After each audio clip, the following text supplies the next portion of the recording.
Problem.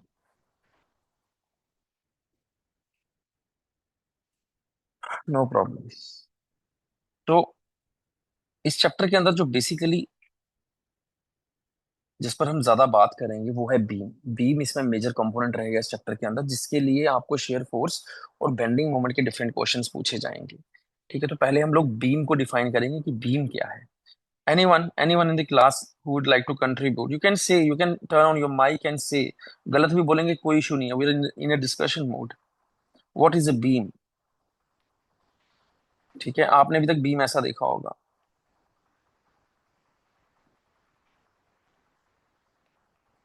ऐसे ही देखा है कुछ बीम, यस और no?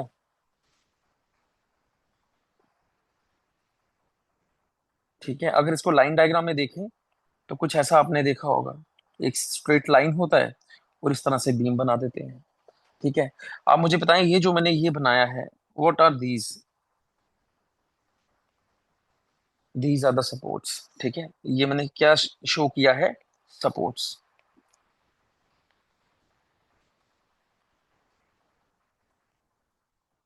And this rectangular part is beam. This straight line is beam in this diagram. Understood? Please से yes, मेरे को थोड़ा सा देखना नहीं पड़ेगा ना उसमें, चैट में। तो आप कोई एक जना बीच में से यस बोल दीजिए, ताकि मेरे को ऐसा लगता रहे कि आई एम कनेक्टेड, कि मेरी वॉइस। उसका पर्पस ये भी है कि मेरे को ये लगता है कि मैं डिस्कनेक्ट तो नहीं हो गया कहीं। एंड प्लीज से yes any one from you. Okay, तो दिस इज अ बीम। तो ये बीम तो हमने डायग्रामेटिकली आपको डायग्राम बनाकर शो कर दिया, पर बीम है क्या? तो beam basically is a transverse member. अब एक नई टर्मिनोलॉजी आ गई, beam is a transverse member. एक मेंबर हमारा लॉन्गिट्यूडनल मेंबर होता है। तो बीम क्या है? Beam is a transverse member, not a longitudinal member. Longitudinal member को एक्सियल मेंबर भी कहा जाता है, एक्सियल मेंबर भी कहा जाता है। और इसका जो एग्जांपल होता है वो बीम नहीं होता है, वो होता है कॉलम। ठीक है, इसका जो एग्जांपल है दैट इज बीम। तो बीम को डिफाइन कर दिया अब हमने कि बीम क्या है। Beam is a transverse member. इस तरह से अब मैं यहाँ पे आपको इसकी एक्सिस बनाकर दिखाऊंगा।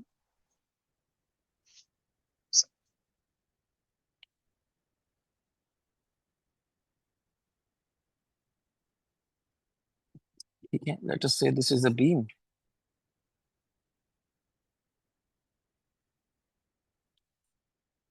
और ये बीम का लेंथ है, this is length L. Now the axis, the yellow axis जो मैंने ड्रॉ किया है, is this axis is parallel to the length और नॉट? जस्ट से यस और no.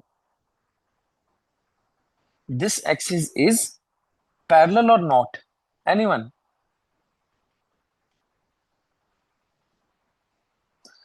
This axis is parallel to the length. तो जो length के parallel axis है उसे हम लोग क्या कहते हैं? Longitudinal axis.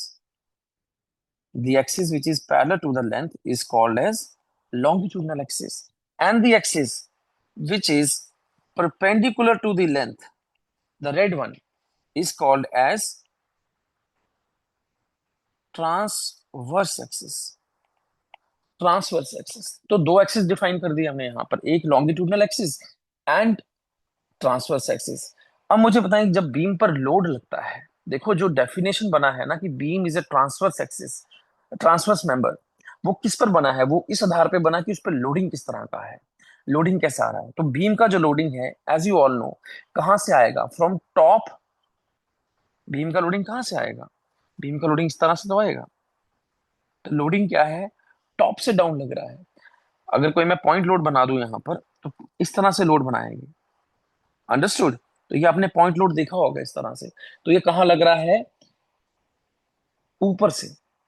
और इस लोड का नीचे सपोर्ट बना देता हूं अभी के लिए, दिस इज सपोर्ट। इस लोड का कोशिश क्या है कि इस बीम को डिफ्लेक्ट करना है, डिफ्लेक्ट करना है इस शेप में, इस तरह की शेप में।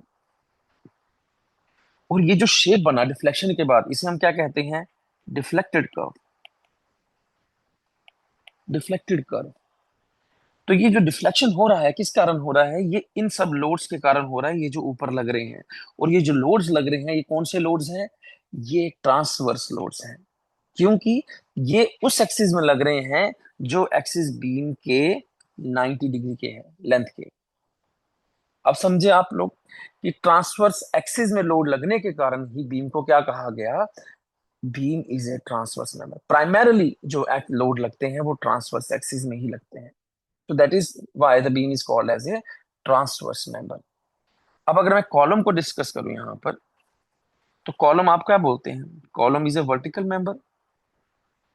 कंप्लीट डेफिनेशन बोलते हैं, column is a axial member. Axial member क्यों कहा, क्योंकि अब कॉलम का लेंथ कैसी है, देखिए ये कॉलम का लेंथ है। अब मैं यहां पे फिर से दो एक्सिस बनाऊंगा, एक येलो और एक बनाऊंगा मैं वर्टिकल एक्सिस।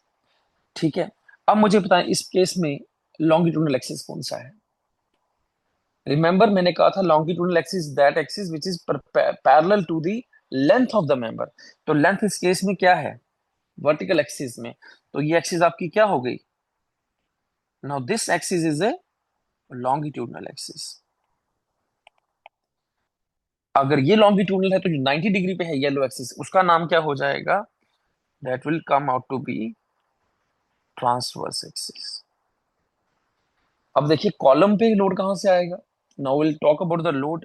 कॉलम पे लोड कहां से आएगा, कॉलम पे लोड आएगा टॉप से। ठीक है, कॉलम पे लोड आएगा इस तरह से, ऊपर से लोड आएगा। देखिए होता क्या है, ये जो कॉलम होता है, ये कॉलम है, इस तरह से बीम होता है हमारा, राइट। तो कॉलम पे सपोर्टेड होता है, तो बीम जो है वो लोड ट्रांसफर करता है कॉलम पर। लोड ऐसे लगता है और कहाँ पे ट्रांसफर होता है, कॉलम के अंदर। और कॉलम से लोड कहाँ ट्रांसफर होता है, फुटिंग के अंदर। और फुटिंग से कहाँ होता है, सॉइल के अंदर। This is the load transfer mechanism in a structure. ठीक है, तो अब मुझे बताएंगे बीम आपका क्या है, ट्रांसवर्स मेंबर। कॉलम आपका क्या है, एक्सियल मेंबर या लॉन्गिट्यूडनल मेंबर। एक्सियल मेंबर क्यों कहा, क्योंकि हमारी प्राइमरी एक्सिस कौन सी होती है, लॉन्गिट्यूडनल एक्सिस, तो उसी एक्सिस में लोड लगा, that is why it is called as a axial member. तो column is a axial member and beam is a transverse member. तो आज के बाद डाउट नहीं होगा कि बीम क्या है, कॉलम कहाँ है, राइट। यहाँ पे किसी को कोई प्रॉब्लम, अगर कोई डाउट है, यू कैन आस्क।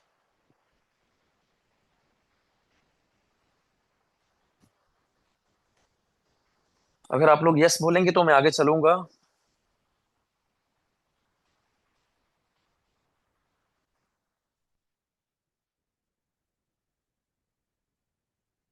ठीक है, आप अपने शॉर्ट नोट्स जो है साथ में बना सकते हैं लेक्चर के। अदरवाइज जो नोट्स की कॉपी है वो मैं पीडीएफ बना करके आपके साथ शेयर कर दूंगा। ओके, राइट, यस और no. Yes sir. Okay, cool, done. So we have just covered the basic, what is the major difference between beam and column. So moving forward, the very first defi- uh, the very first topic in this, basically भी तो मैं सिर्फ introduce कर रहा था। इसमें जो topic आता है, सबसे पहले हम लोग डिस्कस करेंगे टाइप्स ऑफ सपोर्ट्स। जैसे मैंने अभी पीछे सपोर्ट्स बनाई थी, उन्हीं को डिस्कस करेंगे। देखिए सपोर्ट्स आपको किताबों में बहुत तरह की मिलेंगी, पर हमारे काम की जो सपोर्ट्स हैं वो तीन ही मेजरली जो है इसमें इंपॉर्टेंट है। तीन सपोर्ट बेसिक है, बाकी कहीं सिलेबस में और सपोर्ट्स आएंगी, मैं वहां पे उनको डिस्कस कर लूंगा। इधर मैं सभी सपोर्ट्स को डिस्कस करने नहीं बैठूंगा क्योंकि वो इतना इंपॉर्टेंट नहीं है। तो जो इंपॉर्टेंट है, जो बेसिक है, वो मैं यहाँ पे कवर करूंगा एज वी प्रोग्रेस, तो वो भी हम कवर करेंगे। तो तीन बेसिक तरह का जो सपोर्ट है, अब से आप लोग पूरा ध्यान से सुनेंगे। मेरी एक एक लाइन में से क्वेश्चन बनेगा यहाँ पर, प्लीज पे अटेंशन। एक एक लाइन जो मैं बोलूंगा वहां वहां से क्वेश्चन पूछे गए हैं। ये टॉपिक बहुत इंटरेस्टिंग होने वाला है and you will enjoy, that's my guarantee. तो तीन तरह के सपोर्ट होते हैं। The first one is roller support. ठीक है, कैसा दिखता है ये रोलर, इसके नाम के अंदर रोलर है। रोलर मतलब कुछ गोल सा होगा, कुछ सर्कल सा होगा। एग्जैक्टली ये दिखता भी इस तरह से है, इस तरह से सर्कल होता है। और इस तरह से सरफेस बनाते हैं इसके नीचे। ये सरफेस क्यों बनाते हैं? Why this surface is drawn? Surface ये इंडिकेट करता है कि सपोर्ट को रिएक्शन कहां से मिल रहा है। तो अगर सपोर्ट नीचे, सरफेस नीचे की तरफ है, ठीक है, तो रिएक्शन कहां से आएगा? From below.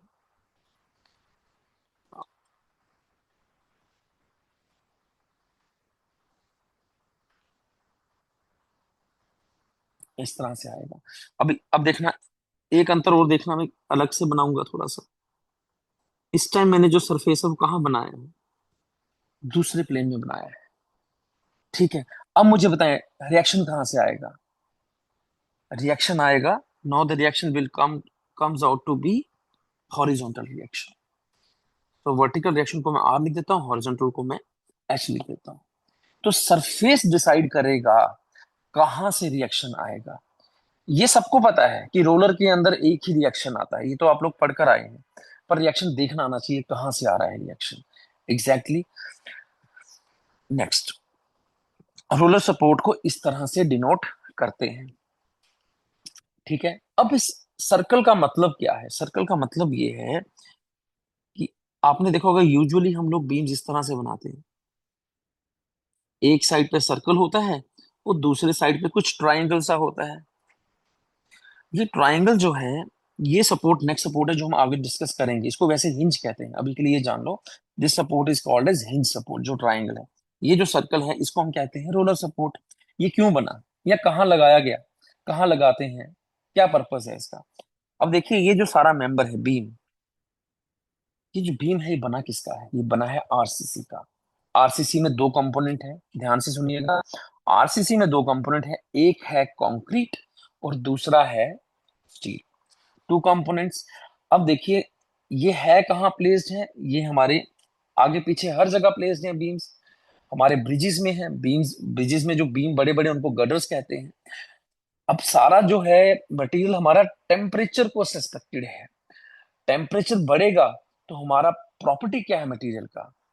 प्रॉपर्टी ये है मटेरियल का कि वो इलोंगेट होना चाहता है। With the rise in temperature, तो किसी भी हमारे जो आरसीसी की लेंथ है मेंबर का, वो क्या होता है? उसकी लेंथ बढ़ती है। With the decrease in temperature the length decreases.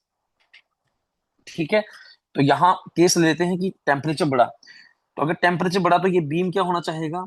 इस तरह से इलोंगेट होना चाहिए। ठीक है। अब ये जो सर्कल है, ये जो सर्कल है, इसको आप ऐसे समझिए कि ये जो सर्कल है ये बीम को परमिट करता है ये चेंज इन लेंथ होने में। It permits the beam to get a change in length, to get a extension. और यही परमिट करेगा फॉर कॉन्ट्रैक्शन ऑल्सो। अगर यहां पर इस एंड पर सपोर्ट हमें अगर यहां से इस तरह से होता कि इसको हॉरिजॉन्टल रिएक्शन मिल जाता जैसे हिंज में मिलेगा। हिंज में दो रिएक्शन मिलेंगे आपको, वर्टिकल भी मिलेंगे और हॉरिजॉन्टल भी मिलेंगे। अगर सपोर्ट हिंज होता है यहाँ पर सर्कल की जगह, तो एक हॉरिजॉन्टल रिएक्शन भी आता। और अगर हॉरिजॉन्टल रिएक्शन भी आता तो ये इस डेल्टा एल को परमिट नहीं करता। अब आप ये समझिए कि रोलर लगाना कहाँ है। रोलर वहां लगाना है जहां मैं चाहता हूं कि टेम्परेचर चेंज होने पर मेरी लेंथ का एक्सटेंशन या कॉन्ट्रैक्शन परमिटेड हो।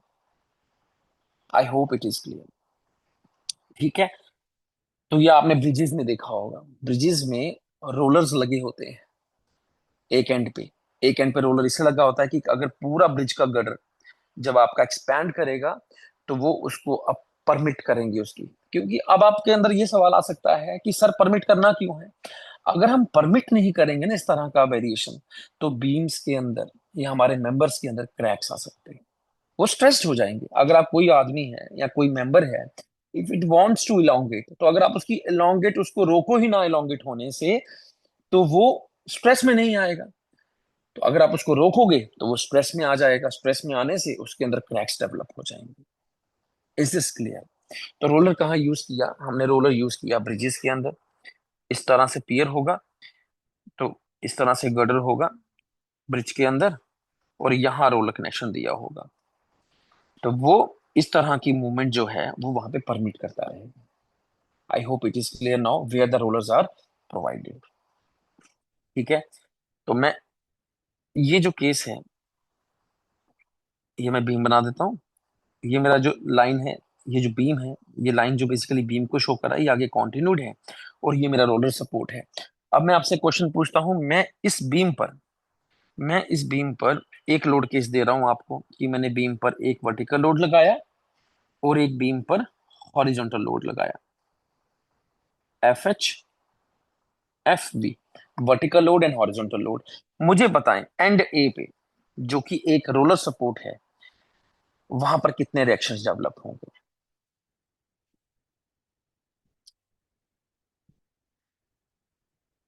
वहां पर कितने रिएक्शन डेवलप होंगे? आप आंसर अपना कमेंट बॉक्स में लिख सकते हैं।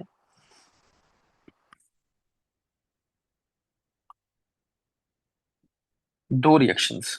नहीं, no no no no no, दो रिएक्शंस नहीं पैदा करेगा रोलर। सर एक होगा वर्टिकल।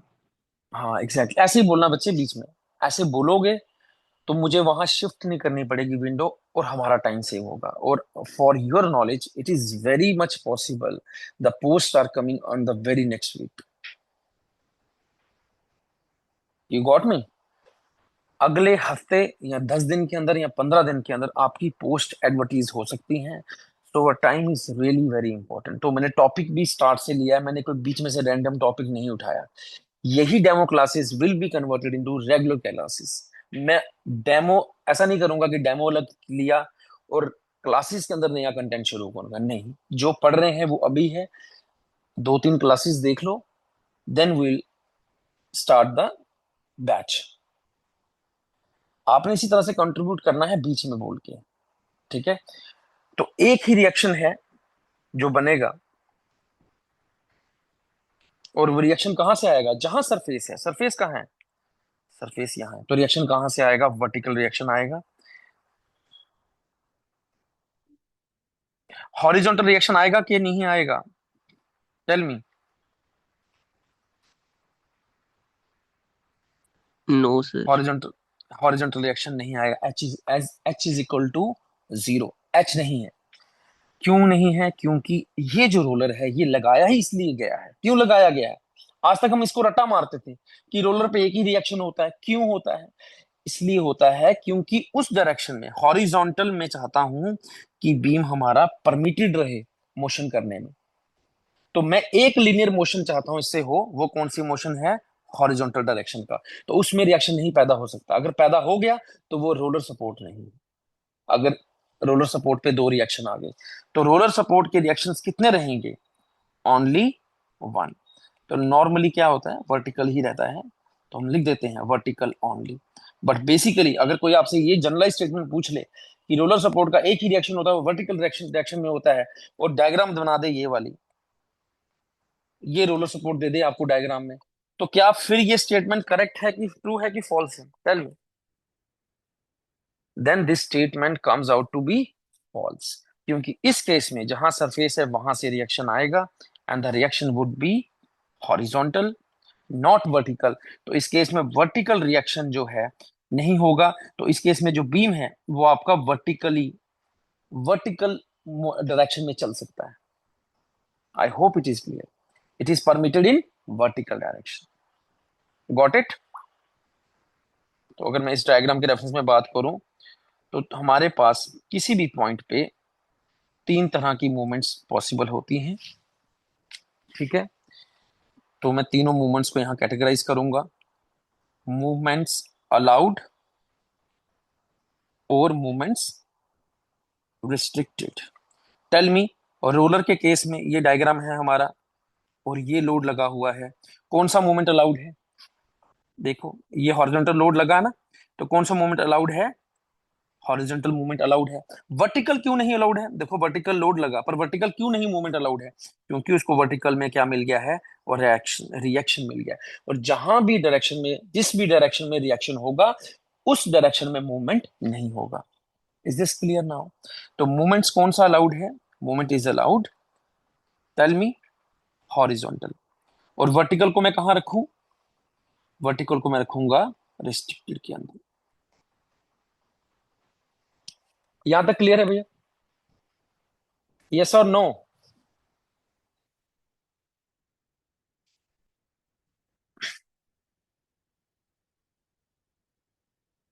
ठीक है। एक तरह का मूवमेंट और होता है, ध्यान से सुनना, बहुत ही इंपॉर्टेंट बात है यहाँ पर। एक तरह का मूवमेंट और होता है, वो क्या होता है?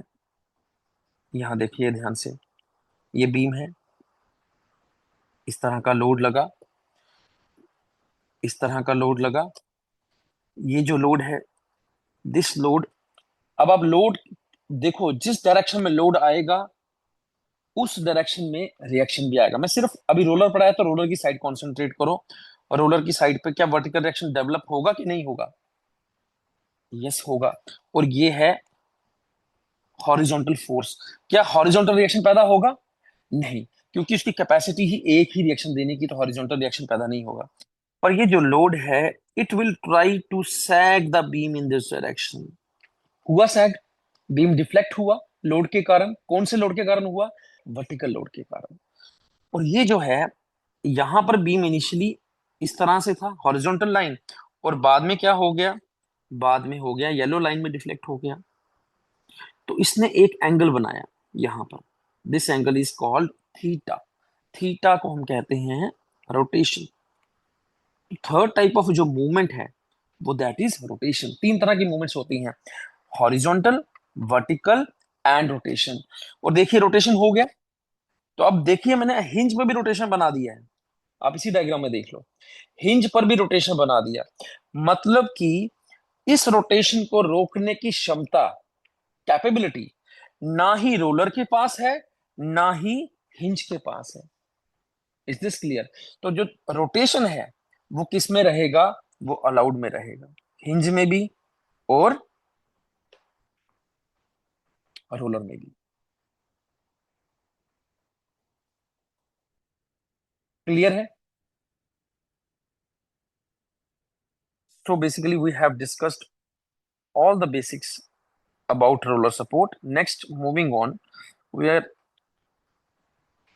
starting hinge support. Hinge support का काफी जो है हमने ऑलरेडी डिस्कस कर लिया इसके अंदर, बट फिर से एक बार दिखा देता हूँ। हिंज सपोर्ट को ड्राइव बनाते हैं पहले ट्रायंगल, और ट्रायंगल के नीचे इस तरह से सरफेस बन जाता है। आपके लिए यहाँ एक क्वेश्चन और, क्वेश्चन आपके लिए, ये सपोर्ट कौन सा है? What is this support?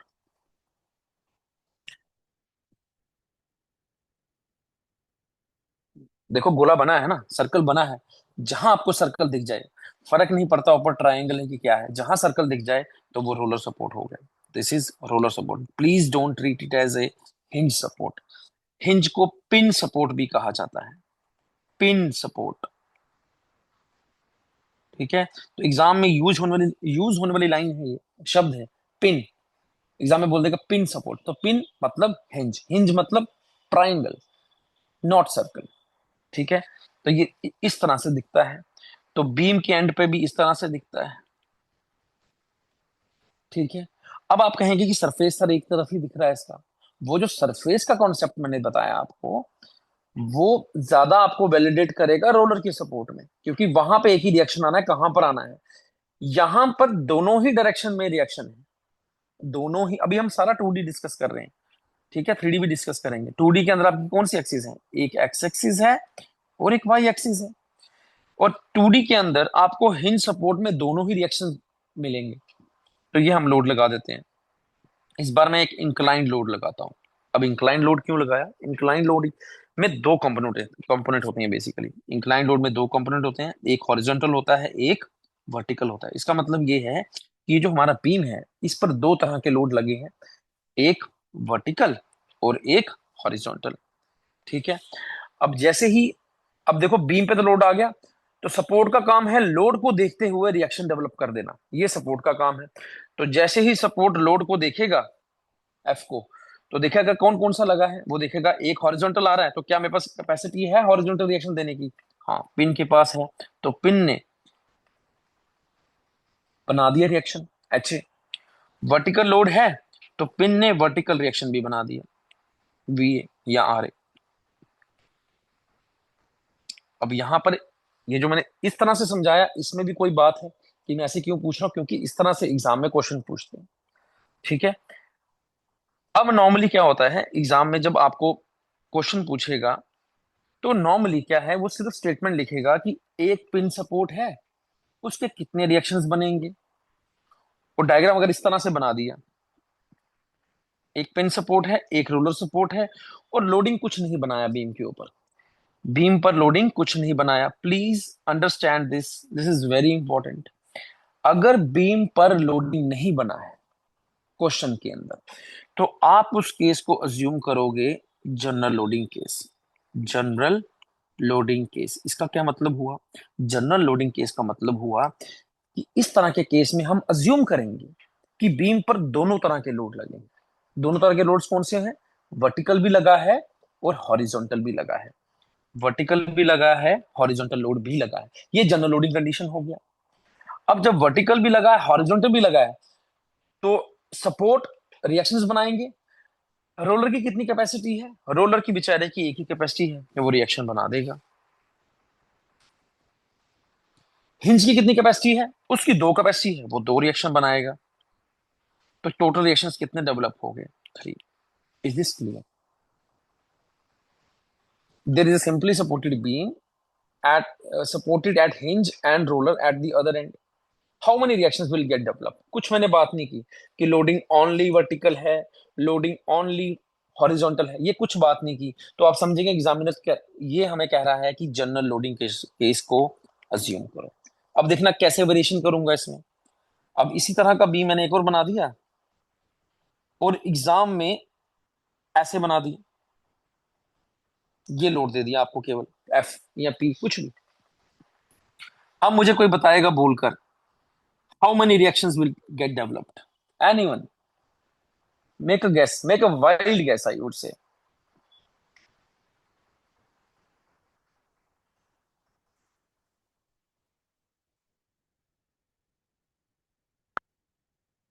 हम्म, लिख रहे हो कमेंट में? Let me check. Inayat is saying the three reactions would form. Rupali Sharma 3. Muzaffar is also saying 3. Okay. Ahmad is right. Ahmad is right. You're absolutely right. The only two reactions will get developed. Why? I will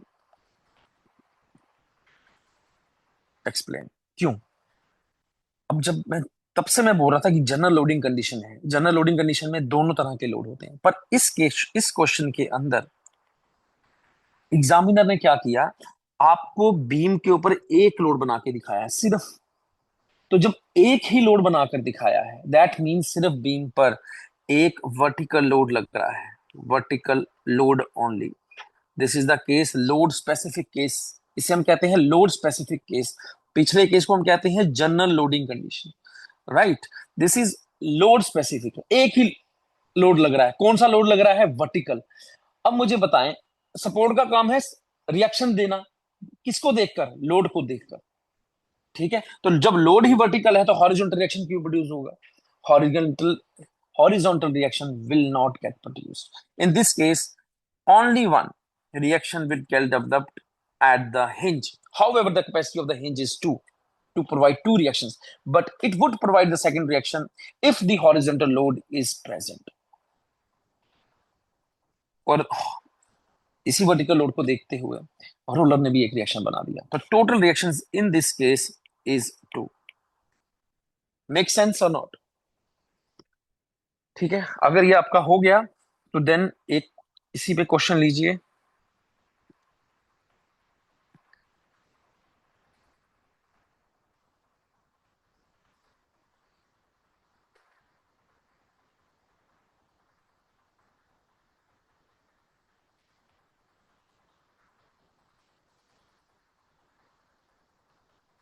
अब मैंने beam different कर दिया है, इसमें 3 support हैं, कोई बात नहीं, हम यहाँ पर सिर्फ इतना देख रहे हैं कितने रिएक्शन डेवलप होंगे।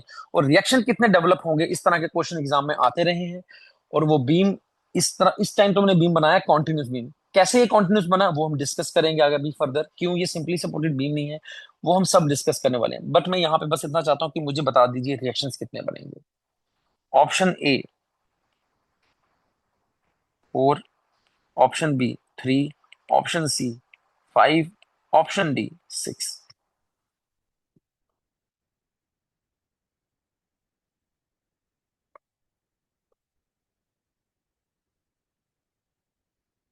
Ayan Shafi saying 4 reactions will get developed. Okay, let us see कितने रिएक्शन बनते हैं। प्लीज आई वुड सजेस्ट अपने माइक ऑन कर लीजिए और बोलें वहां पे, क्योंकि मेरे को बार बार विंडो चेंज करना पड़ रहा है।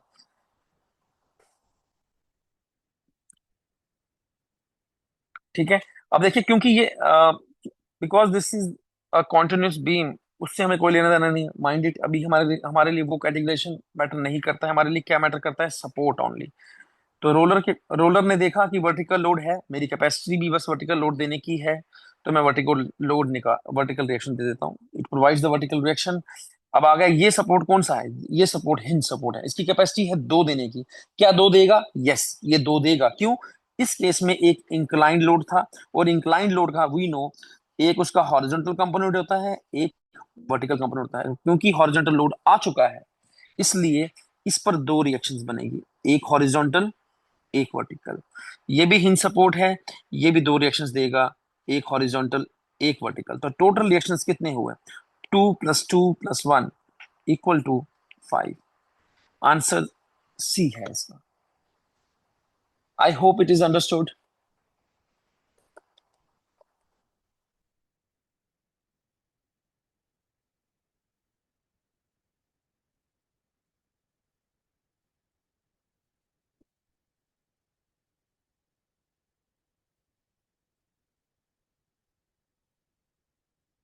ठीक है, चलो ठीक है, वापस उसको कंटिन्यू करते हैं। हम हिंज सपोर्ट पढ़ रहे थे। हिंज सपोर्ट में हमने देखा कि कैपेसिटी है दोनों ही एक्स वाई में रिएक्शन देने की। एक रिएक्शन नहीं देगा। एक रिएक्शन कौन सा नहीं देगा? वो तीसरा जो मूवमेंट बताया था मैंने आप लोगों को, तीसरा मूवमेंट क्या था? तीसरा मूवमेंट था एक रोटेशन। रोटेशन कौन करवाता है? रोटेशन कराता है इस केस में वर्टिकल लोड। वो रोटेशन ये हो गया जिसको हम रिफ्लेक्टिव शेप भी कहते हैं। और शेप जब बनता है तो हम यहाँ से देखते हैं कि एक रोटेशन यहाँ से है थीटा। अगर ये एंड ए है तो थीटा ए होगा, अगर ये एंड बी होगा तो ये थीटा बी होगा। तो ये जो रोटेशन हो रही है, ये रोटेशन सपोर्ट के ऊपर हो रही है, तीसरा तरह का मूवमेंट है। ये दो इसके पास रिएक्शंस थे, तो उसने एक्स डायरेक्शन में मूवमेंट नहीं होने दी, वाई डायरेक्शन में मूवमेंट नहीं होने दी, क्योंकि दोनों दोनों में रिएक्शंस अवेलेबल थे। थर्ड जो है वो रोटेशन हो रहा है, क्योंकि, अब देना यहाँ पे ध्यान, क्योंकि इसके पास एक तीसरी तरह का रिएक्शन नहीं है जिसे हम मोमेंट रिएक्शन कहते हैं। ये केवल एक ही सपोर्ट के पास होता है, जो है फिक्स सपोर्ट, जो हम अभी आगे पढ़ेंगे। तो ये रिएक्शन इसके पास अवेलेबल नहीं है, ये इक्वल टू 0 है। कितना रिएक्शन अवेलेबल है? 2 है। Is this clear? तो अब मुझे मूवमेंट रिस्ट्रिक्टेड और अलाउड में बताओ। अलाउड में कौन कौन सा मूवमेंट रखूं, और रिस्ट्रिक्टेड में कौन सा रखूं? हमने ये टेबल रोलर के लिए भी बनाया था। अलाउड के में हम रखेंगे जो हो रहा है। हो क्या रहा है? हो ये रोटेशन रहा है। रोटेशन हो रहा है तो उसको हम किस में रख देंगे? अलाउड में। रिस्ट्रिक्टेड क्या है? रिस्ट्रिक्टेड वो चीजें हैं जिन डायरेक्शंस में रिएक्शन अवेलेबल है। तो vertical movement is restricted and horizontal movement is restricted. This is very clear and very easy also. यहां तक अगर किसी को कुछ समझ नहीं आया है, you can ask me. And don't worry about the notes, I would provide, मैं सब प्रोवाइड कर दूंगा आपको। If you can take your short running notes, वो आप कर सकते हैं। अदरवाइज डिटेल्ड नोट्स मैं दे दूंगा आपको। क्लियर है?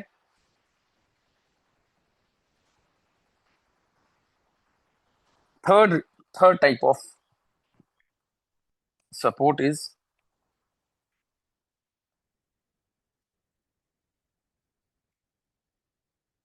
Fix support. ये दिखता कैसा है?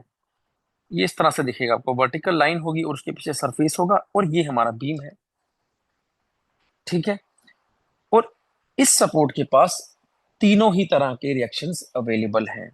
तो कौन कौन सा रिएक्शन अवेलेबल है? एक वर्टिकल अवेलेबल है, एक हॉरिजॉन्टल अवेलेबल है, और एक ये अवेलेबल है। ये रिएक्शन कौन सा है? ये रिएक्शन बोलता है मोमेंट रिएक्शन। अगर ये एंड है ए है तो ये होगा moment at A. This is vertical reaction at A, this is horizontal reaction at A. अब एम ए के प्रेजेंस के कारण क्या फर्क पड़ेगा कुछ बीम के डिफ्लेक्टेड शेप पे? अभी देखो हमने बीम पे कोई लोड नहीं बनाया था, दैट मींस हमने इसको अज्यूम कर लिया ये जनरल लोडिंग कंडीशन है। Is this clear? अगर मैं आपको क्वेश्चन पूछ लूं यहाँ पे फिर से, जैसे पीछे पूछा कि ये बीम है और उस पर लोड बना दिया, मुझे बताओ कितने रिएक्शन प्रोड्यूस होंगे? देखो इस केस में तो बीम की जो टोटल रिएक्शन कैपेसिटी है वो सारा प्रोड्यूस करा है, R = 3। पर इस केस में कितने होंगे? एनीवन?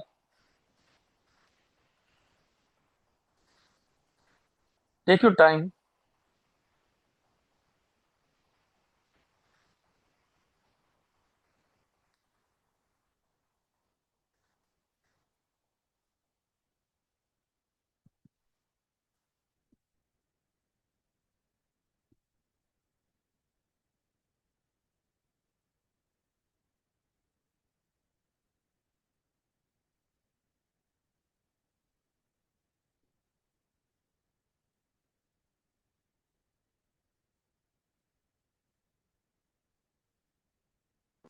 दो रिएक्शन आएंगी सर, एक मूवमेंट की वजह से आएगा और वर्टिकल एक आ जाएगा, हॉरिजॉन्टल जीरो हो जाएगा।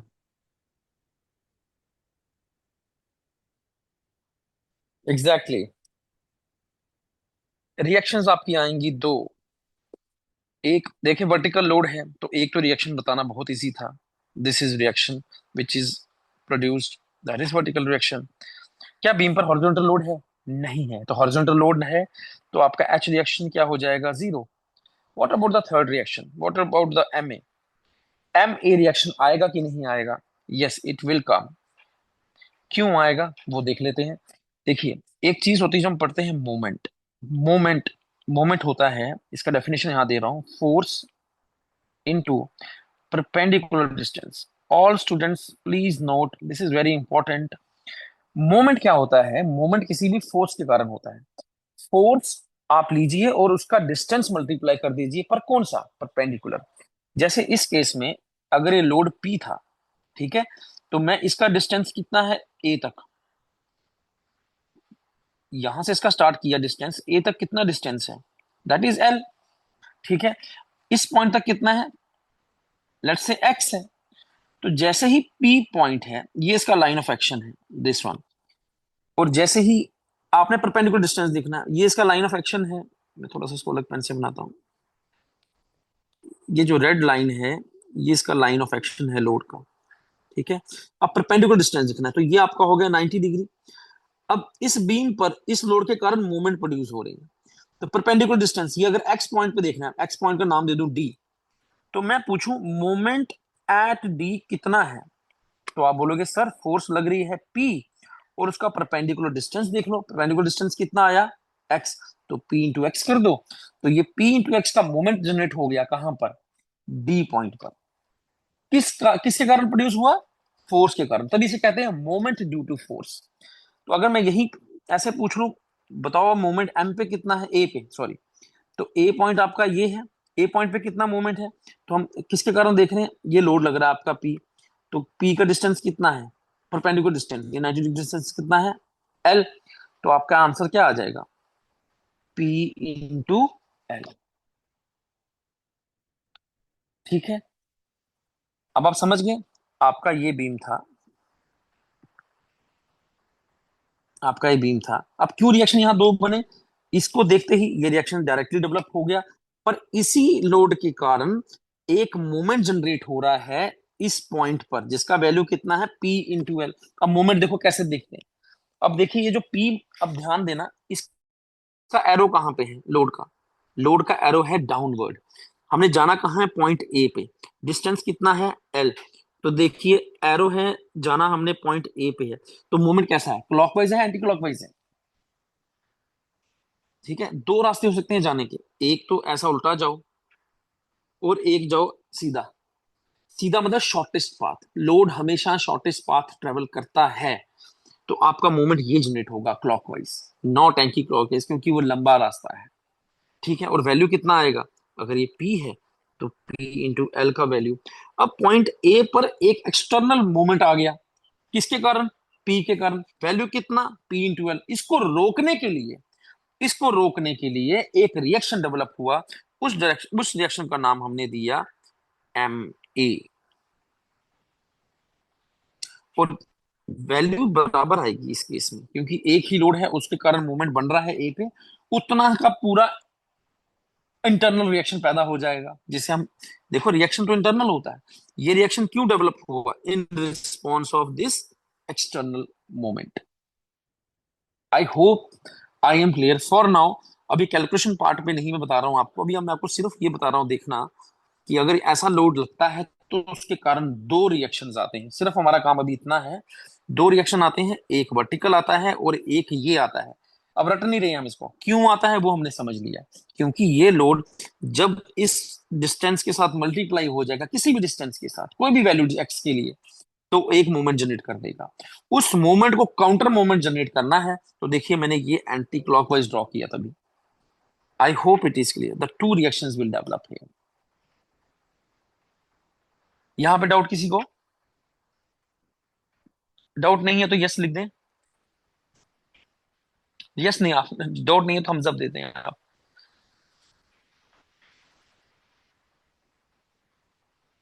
अच्छा, अब एक चीज और लिखें, क्या पढ़ने में मजा आ रहा है?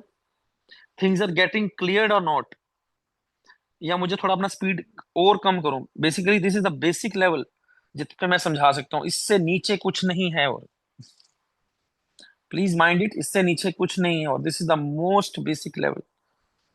ओके, देखिए, पढ़ने और पढ़ाने का जो है उसका तरीका यही है कि हम लोग इस तरह से कॉन्वर्सेट करें कि हम कंफर्टेबल रहें लर्निंग के प्रोसेस में। Process, it's a process, learning is a process. Teacher अच्छा होने से कुछ नहीं होता, टीचर कम्युनिकेट कर पा रहा है, बस वो चीज मैटर करती है। ठीक है, आई गारंटी यू, इस तरह से पढ़कर you can qualify any exam. जिसका भी सिलेबस हमारे सिलेबस से मैच होता है, हमारे सब्जेक्ट से, जेई में 10 सब्जेक्ट आते हैं। हो सकता है किसी एग्जाम में जाकर के, एसएससी में जैसे जीके वीके भी है और एप्टीट्यूड है, वो बात नहीं कर रहा, उनका हो सकता है टेक्निकल का सिलेबस भी थोड़ा सा अलग हो। पर जहां जहां हमारा ओवरलैप होगा सिलेबस का, प्लीज माइंड, आपको इसके अलावा कुछ नहीं पढ़ना हो, ये हम गारंटी देते हैं आपको। ठीक है, हमारी क्लास के बच्चे गेट क्वालिफाई करके, इसी क्लासरूम के गेट क्वालिफाई करके, they doing MTechs, qualified for the PSUs, same batch. कहने का मतलब, पढ़ाई एक बार होती है, वो अच्छे से करनी होती है, फिर बाकी प्रैक्टिस होती है और रिवीजन होता है। उसके बाद दो ही कंपोनेंट है, प्रैक्टिस एंड रिवीजन, और फिर आप कोई भी एग्जाम क्वालिफाई कर सकते हो। मेरा हमारा तो इतना बेट है, एई का एग्जामिनेशन की भी आपको जहां ओवरलैप होगा सिलेबस का, वहां आपको एई का अलग से नहीं पढ़ना पड़ेगा। जो भी उसका एडिशनल चीजें हैं वो आप पढ़ेंगे, ऑब्वियसली वहां स्टील भी है, बट जहां जहां ओवरलैप है वहां वहां इतना स्टडी मटेरियल काफी है हमारा। Is this clear? Okay, so we have discussed all three types of supports. Moving ahead, the next topic is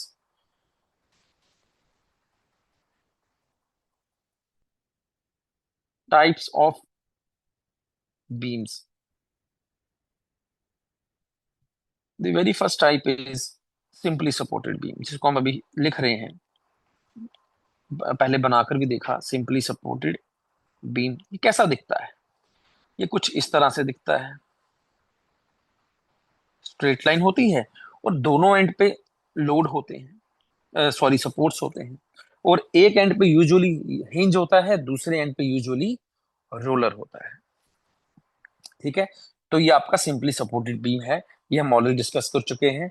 this is a simply supported beam. Point to be noted, सिर्फ केवल दो ही support होते हैं। ठीक है, पॉइंट हेयर इज, सिर्फ दो ही support होते हैं। जैसे ही मैं इसमें तीसरा सपोर्ट लगा दूंगा, तो अब ये बीम क्या बन गया? Continuous beam. This is not a simply supported beam anymore. ठीक है, तो कॉन्टिन्यूस बीम की डेफिनेशन कॉन्टिन्यूस में देखेंगे, अभी फिलहाल देखें कि सिंपली सपोर्टेड क्या है। ठीक है, moving ahead, second type of beam is ए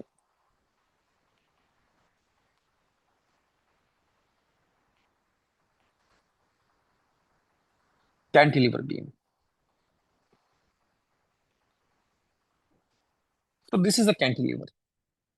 अब कैंटिलीवर के एक एंड पे क्या है आपका, फिक्स सपोर्ट है, और दूसरे एंड पे क्या है, फ्री सपोर्ट है। सपोर्ट एक ही रहेगा। दूसरा ऐसे रिवर्स भी हो सकता है, एक एंड पे आपका राइट साइड पे फिक्स हो, वो मैटर नहीं करता फिक्स कहाँ पे फ्री कहाँ पे है ये दोनों कैंटिलीवर ही। ठीक है, this is cantilever beam.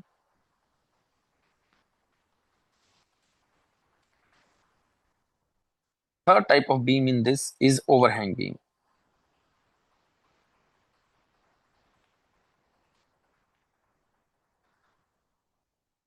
Overhang मतलब ये बीम हैंग कर रहा है, this is A overhang beam. Support दो ही है, दिखने में सिंपली सपोर्टेड की तरह है, बट इसका जो स्पैन है, कुछ स्पैन है, वो जाकर के सपोर्ट के आगे हैंग कर रहा है, और एंड में जाकर के सपोर्ट नहीं है। जैसे if this is point A B C, तो सी पे सपोर्ट नहीं होगा, तो बीसी पोर्शन क्या हो गया आपका, ओवरहैंग पोर्शन हो गया। अब इसको कैसे भी बना लो, ये सिंगल ओवरहैंग बीम है। डबल ओवरहैंग बीम कैसा होगा, इस तरह से। ये एसएससी में सवाल पूछा गया एक बार, इसी तरह से डायग्राम बना था, उसमें ऑप्शन दी थी चार, कौन सा बीम है, single overhang, double overhang, cantilever, simply supported. तो क्वेश्चन इतने बेसिक लेवल तक आ जाते हैं। जैसे मैं आपसे पीछे डिस्कस कर रहा था vertical loading case, general loading case, वो क्वेश्चंस भी आ रखे हैं। तभी मैंने कहा इस लेक्चर की हर एक बात, हर एक लाइन क्वेश्चन। ठीक, अच्छी बात यह है सोम की, जो हम ये सोम सब्जेक्ट पढ़ रहे हैं, इसमें जो भी सवाल, मैक्सिमम जो सवाल 99% जो सवाल आएंगे, वो आपके ये तीनों बीम पे आएंगे जो भी हमने डिस्कस किए। उसमें कौन कौन से थे, simply supported beam, overhang beam, and third is cantilever beam. ठीक है, इन्हीं तीन बीम को हम लोग स्टैटिकली डिटर्मिनेट बीम भी कहते हैं। This is very important, again ये एक अलग क्वेश्चन बन गया। इन्हीं तीन बीम को हम क्या कहते हैं, स्टैटिकली इंडिटर्मिनेट। आपको चार ऑप्शन दे देगा, तीन ऑप्शन अलग रहेंगे, एक ऑप्शन में ये नाम, इनमें से कोई एक रहेगा, तो पूछेगा इसमें से स्टैटिकली डिटर्मिनेट कौन है। ठीक है, तो आप आंसर पिक कर सकते हैं। अब इन तीन के अलावा तीन और तरह की बीम्स हैं जिनको हम स्टैटिकली इनडिटर्मिनेट बीम बोलते हैं। ये डिटर्मिनेट और इनडिटर्मिनेट क्या है वो अभी हम डिस्कस करेंगे थोड़ी देर में, पर अभी मैं सिर्फ क्लासिफिकेशन कर रहा हूं। स्टैटिकली इनडिटर्मिनेट, ठीक है, तो इसमें पहला आएगा आपका फिक्स्ड बीम। फिक्स्ड बीम कैसा है, फिक्स्ड बीम ऐसा है कि दोनों साइड से इसको फिक्स सपोर्ट्स लगे हुए हैं, फ्री नहीं है। अगर फ्री होता एक साइड से तो हम उसे कैंटिलीवर बोलते हैं।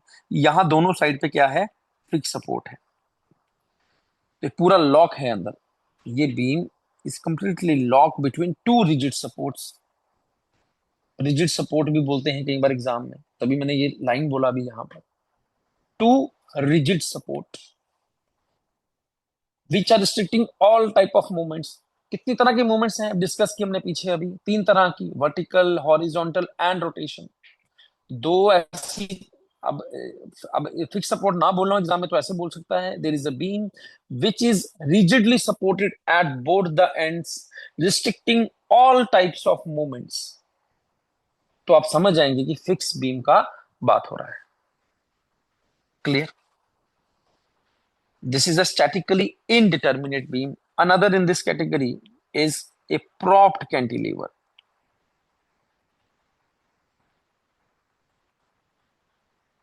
Propped cantilever, what is a propped cantilever? हमने पीछे कैंटिलीवर पढ़कर आए हैं, दिस वाज द कैंटिलीवर। अब इसको प्रॉप कर देना है, एक साइड तो फिक्स है, दूसरी साइड इसको प्रॉप कर दो, प्रॉप कर दो, सपोर्ट कर दो। ये हमने सपोर्ट कर दिया। This is a propped cantilever.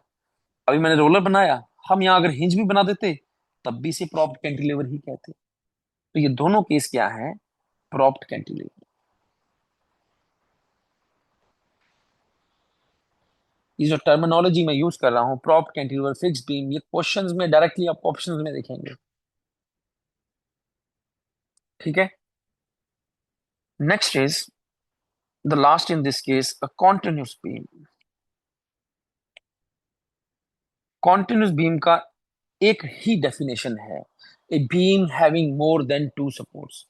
A beam having more than two supports, जैसे कि हमने एक बताया भी था केस आपको पीछे।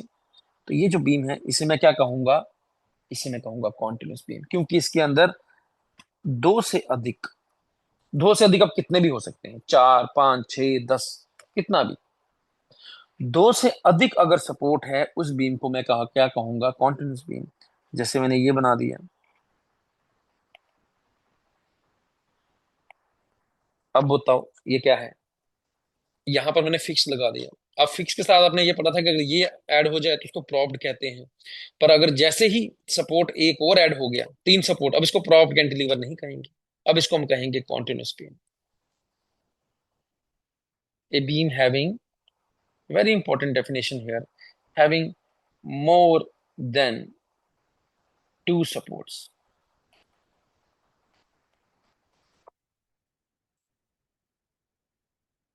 ठीक है। ठीक है, अब जैसे क्वेश्चन में ऑब्जेक्टिव आता है वैसे मैं लिख के बताता हूँ। Which of the following beams is indeterminate. नीचे दिया हुआ कौन सा बीम इनडिटर्मिनेट है? Continuous, simply supported beam SSB, third is overhang, and fourth is none of the above. बताएं, आंसर टाइप करें।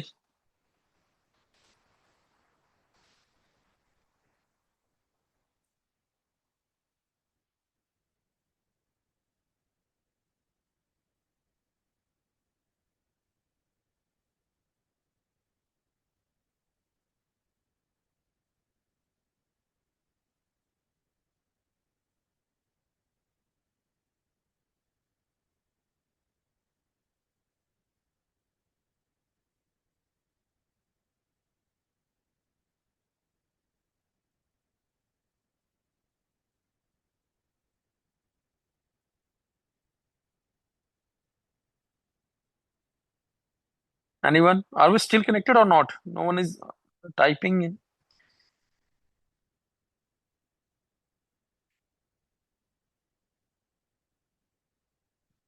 Hello.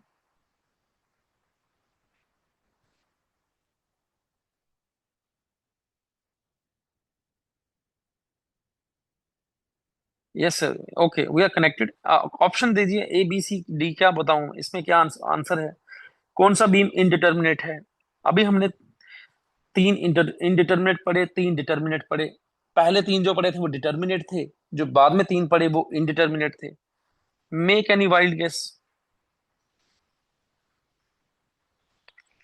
The answer is, the answer is continuous beam. देखिए मैंने लिखा है ना यहाँ पे, जो कॉन्टिन्यूस बीम है वो इनडिटर्मिनेट बीम में आता है, इनडिटर्मिनेट बीम।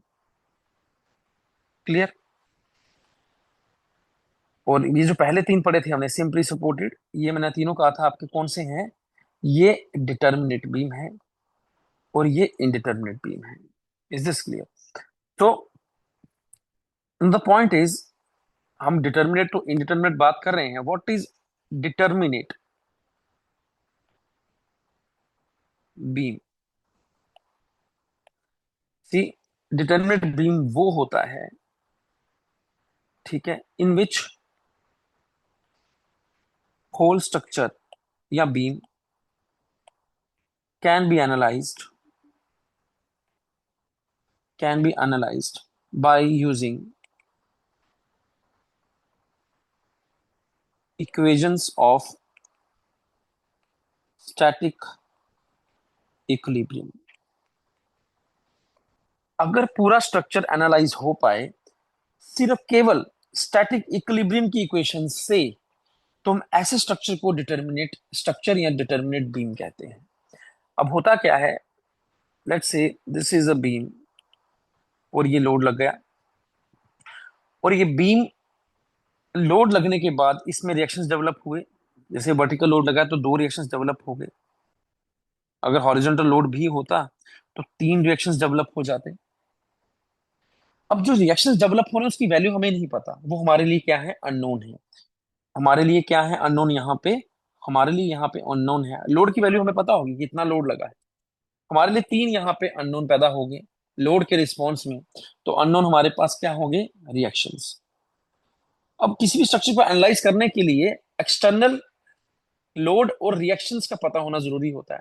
तो एनालाइज करने के लिए जरूरी है कि हमें तीनों रिएक्शंस का वैल्यू पता चले, तो इसलिए मैंने उसको अननोन लिख दिया। अब क्या ये तीन जो अननोन्स हैं इसकी वैल्यू कैसे पता चलेगी, इसके लिए हमारे पास इक्वेशंस होती हैं, इक्वेशंस ऑफ स्टैटिक इक्विलिब्रियम। वो तीन ही होती है, ठीक है, इक्वेशंस ऑफ स्टैटिक इक्विलिब्रियम। उनकी हेल्प से हम लोग स्ट्रक्चर एनालाइज करते हैं। हर स्ट्रक्चर जो आप रिएक्शंस निकालोगे वो पहले यहीं से निकलेंगी, इन्हीं तीन को यूटिलाइज करके। ये तीन होती हैं। क्या मतलब होता है इसका, पहली होती है summation of all horizontal forces on a beam is zero. इसका कहने का मतलब है अगर इस बीम को स्टैटिक इक्विलिब्रियम में रखना है तो बीम पर जितना भी लोड लगेगा हॉरिजॉन्टल डायरेक्शन में, जो भी फोर्सेस होंगी, एक फोर्स है external, this is external force, this is internal reaction, जितना भी फोर्सेस का नेट सम होगा वो जीरो होगा। Make sense. अगर मैं मानो यहां से 10 किलोमीटर का फोर्स लगाता हूं तो यहां पर ये केवल रोकने वाला एक ही कंपोनेंट है। अगर ये 10 का पैदा ना हुआ तो बीम क्या होगा, इक्विलिब्रियम में नहीं होगा। मानो ये 10 का और ये 20 का हो जाए तो बीम हमारा राइट साइड की तरफ चला जाएगा। अब मेरी बात समझे, बीम को हमने स्टैटिक रखना है, तो स्टैटिक में रखने के लिए जरूरी ये है कि सबमिशन ऑफ फोर्सेस उस डायरेक्शन में, जिस भी डायरेक्शन की हम बात कर रहे हैं, उस डायरेक्शन में जीरो हो पाए। तो जीरो होगा इस तरह से, ठीक है। इस इक्वेशन की सहायता से हम हॉरिजॉन्टल रिएक्शन को फाइंड आउट करेंगे, कैसे वो आगे देखेंगे, अभी थ्योरेटिकल में आपको समझा रहा हूं। Second, summation of all vertical forces on a beam zero. जैसे वर्टिकल, अब वर्टिकल में क्या फोर्स है, लोड लगा और इसके रिस्पॉन्स में दो रिएक्शंस पैदा हुए, ये और ये, R A plus R B, और लोड क्या था, पी। ये क्वेश्चन हमें ये सिखा रहा है कि जो पी है वो किसके बराबर होना चाहिए, R A plus R B की। अगर ये बराबर ना हुआ तो बीम ऊपर या नीचे की तरफ चला जाएगा, स्टैटिक इक्विलिब्रियम में नहीं रहेगा। इस इक्वेशन से हम क्या जान पाए थे कि ये जो एक्सटर्नल लोड है, मानो ये एफ वी होता, एफ वी एफ एच होता, हॉरिजॉन्टल फोर्स, तो ये किसके बराबर होना चाहिए था, ये अगर एंड ए है तो एच ए, तो ये एच ए के बराबर होना चाहिए था। देखो अब वैल्यू पता चल गई ना हमें एच ए की कितनी है, एच ए की वैल्यू एफ ए के बराबर है। तो ये हमने अननोन पता कर लिया क्योंकि हमारे पास इक्वेशन थी। इक्वेशन कौन सी थी, ये इक्विलिब्रियम की इक्वेशन। अब एक और इक्वेशन है तो उससे हमने ये बना पाए, R A plus R B ऊपर की तरफ जितना लोड लगाएंगे या रिएक्शन लगाएंगे वो पी के बराबर होना चाहिए, तभी बीम वर्टिकल इक्विलिब्रियम में रहेगा। इसी तरह से थर्ड इक्वेशन होती है हमारे पास, summation of moment, summation of moments at any point equal to zero. अब मोमेंट मैंने आपको कहा था किसी कारण डेवलप होता है, मोमेंट जो डेवलप होता था वो फोर्स इंटू परपेंडिकुलर डिस्टेंस के कारण होता, तो फोर्स के कारण था पैदा। Is this clear. तो अब इस जिस तरह से अगर मैं इसका लाइन डायग्राम बनाऊं बीम का, वन सेट, ये बीम है मेरे पास और ये लोड था। अब रिएक्शंस क्या है, this is R A, this is R B, और ये लोड पी है। अब ये लोड लगा, इसका आर ए और आर बी डेवलप हो गया। आर ए और आर बी है क्या, बेसिकली लोड का ही कंपोनेंट है ना। वो ऊपर से लग रहा है, ये नीचे से ऊपर लग रहा है तो वो लोड ही है। अगर इसका यूनिट किलो न्यूटन होगा तो इसका भी यूनिट क्या होगा, किलो न्यूटन होगा। है तो लोड ही है ना। ठीक है, अब हमने पढ़ा कि जो मोमेंट होता है that is load into distance, मतलब आर ए के साथ जब भी मैं कोई एक्स डिस्टेंस मल्टीप्लाई करूंगा तो वो क्या दे देगा, मोमेंट दे देगा, R A into X, load into perpendicular distance. इसी तरह से मैं आरबी के साथ जब भी मैं कोई डिस्टेंस एक्स या वाई, इसको वाई कर देते हैं, वाई मल्टीप्लाई करूंगा तो आरबी इंटू वाई का मोमेंट जनरेट हो जाएगा। और ये लोड पी है, अगर इसके साथ मैं कोई जेड डिस्टेंस मल्टीप्लाई करूंगा तो ये मोमेंट क्या दे देगा, पी इंटू जेड। तो हर एक फोर्स हर अलग अलग डिस्टेंस पे अलग अलग मोमेंट की वैल्यू दे रही है। तो हमारा इक्वेशन कह रहा है कि किसी भी पॉइंट पे चले जाओ, वो जो वैल्यू है, नेट वैल्यू है हर लोड के कारण, summation of moments of all loads should be equal to 0। ठीक है, इज दिस क्लियर? जैसे मैं पॉइंट बी को कंसीडर कर लेता हूं, पॉइंट बी, तो पॉइंट बी पे मोमेंट निकालने की कोशिश करता हूं। अब पॉइंट बी पे देखना, ध्यान देना, अब आर ए का डिस्टेंस कितना है बी तक, ये एल है, और ये लोड मैं मान लेता हूं मैंने सेंटर पे लिया है, पी लोड। तो पी का डिस्टेंस कितना हुआ बी तक, L/2। ये दो फोर्सेस होगी ना, फोर्सेस एक आर ए है, एक पी है।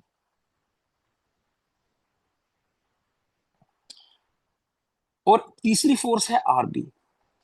मुझे यहां ये बताएं, आरबी के कारण क्या बी पॉइंट पे मोमेंट आएगा? मैं क्या पूछ रहा हूं, आरबी के कारण, आरबी ये है और ये बी पॉइंट पे लग रहा है, क्या आरबी के कारण बी पॉइंट पे मोमेंट आएगा? अगर ये बात आपको समझ आती है तो लिखें प्लीज कमेंट में। देखिए, आरबी का लाइन ऑफ एक्शन ये है, ठीक है, और पॉइंट बी की बात कर रहा है, बी पॉइंट पे तो लग रहा है ना खुद, तो उसका तो परपेंडिकुलर डिस्टेंस बना ही नहीं। परपेंडिकुलर डिस्टेंस तब बनेगा जब हम इधर जाएंगे किसी डिस्टेंस एक्स पे। तो आरबी के कारण पॉइंट बी पर जो मोमेंट है वो कितना रहेगा, 0, सिर्फ आरबी के कारण।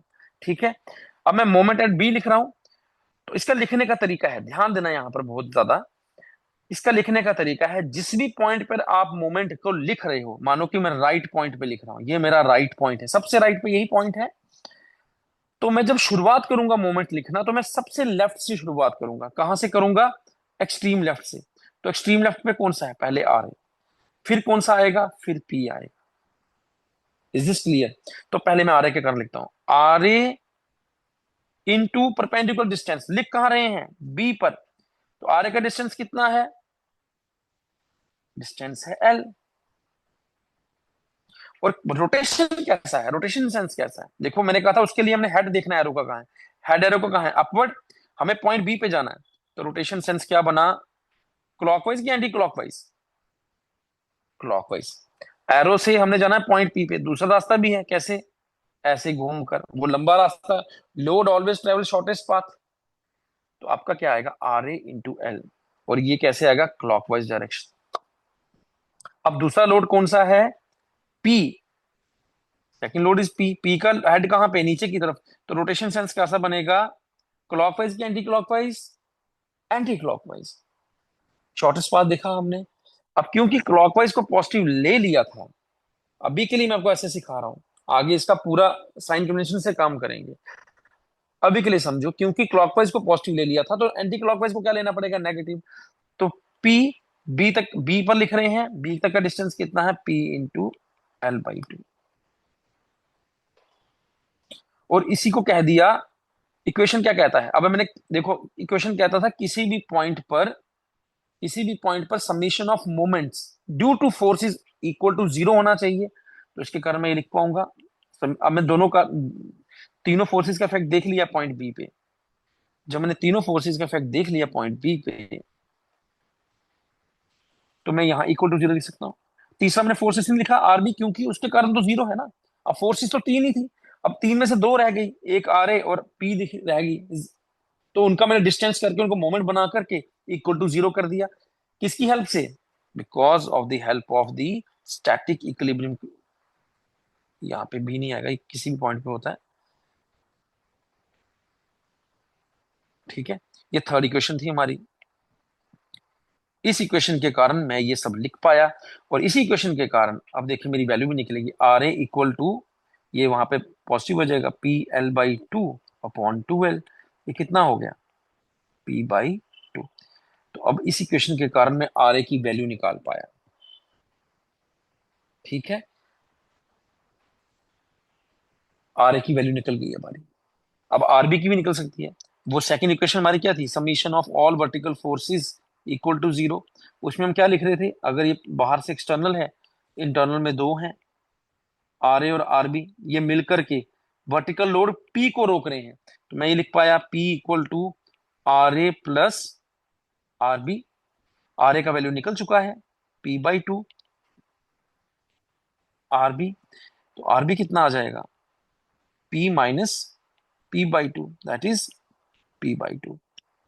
तो इस तरह से equations of static equilibrium use करके हम लोग रिएक्शंस को फाइंड आउट करते हैं। अब मेरा मतलब था इस पर्टिकुलर बीम में कि कितने अननोन थे। हमने कहा इस केस में अननोन कितने हैं, रिएक्शंस हैं। और वो दो रिएक्शंस थे, क्योंकि तीन रिएक्शंस थे इस केस में। अगर मैंने हॉरिजॉन्टल लोड बनाया तो फिर तीन हो गए थे, एक, दो, तीन। ठीक है, और पहली इक्वेशन यूज करके हमने बताया था हॉरिजॉन्टल वाला कि एफ एच इसके बराबर है, एच ए के बराबर। एच ए किसके बराबर है, सॉरी, एफ ए के बराबर, एच ए एफ एच के बराबर है। कितना हॉरिजॉन्टल लोड लगेगा उतना ही ये वैल्यू हो जाएगा। अब मानोगे ये 10 है तो ये 10 के बराबर ही आ जाएगा। तो कितने अननोन थे, तीन। तीनों अननोन को फाइंड आउट कर लिया by using three equations only. तो ये स्ट्रक्चर क्या है, स्टैटिकली डिटर्मिनेट है। This was the whole concept. ये मैंने आपको सारा समझाया, स्टैटिकली डिटर्मिनेट स्ट्रक्चर क्या होता है।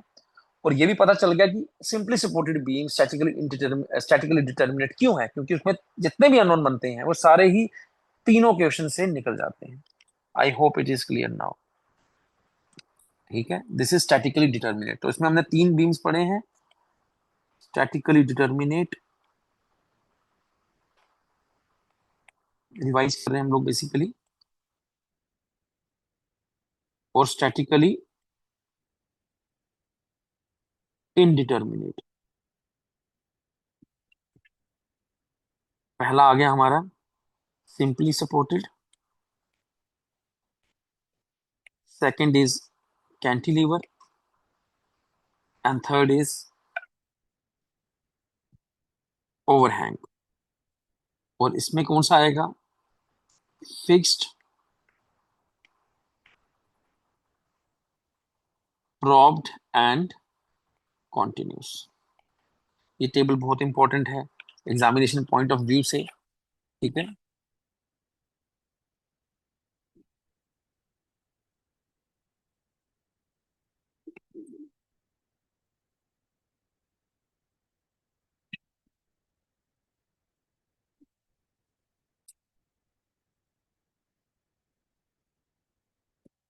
ओके,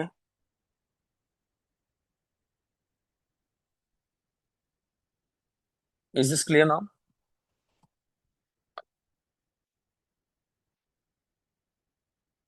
और इसके साथ ही हमने समझ लिया कि रिएक्शंस कैसे कैलकुलेट करना है, ये भी हमने देख लिया।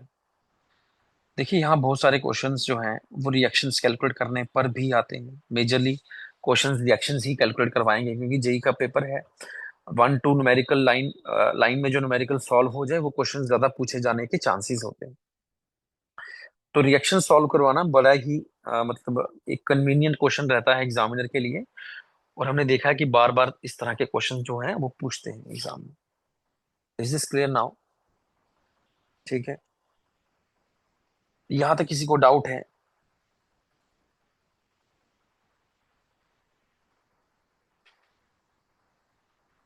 Rupali, you have a doubt.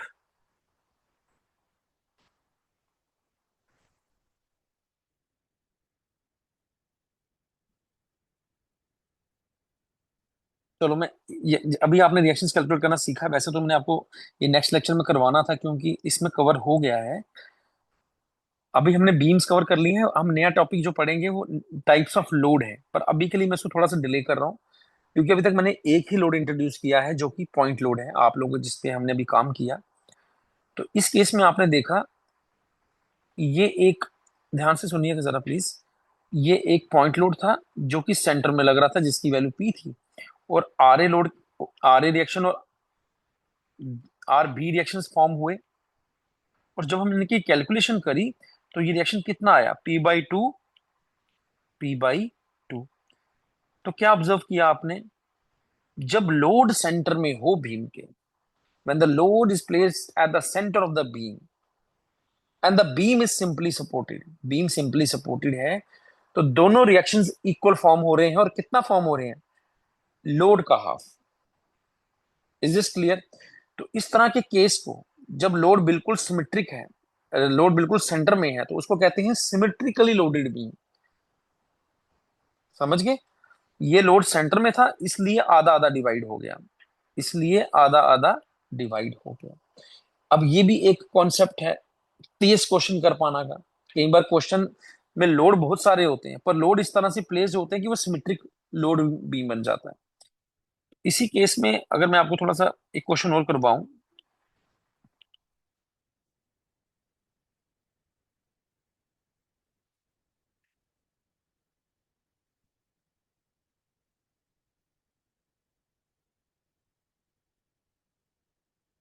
और span 2 metre, 2 metre, 2 metre, 2 metre, total length कितना हो गया बीम का, 8 metre. This is point 8 A and this is point 8 B.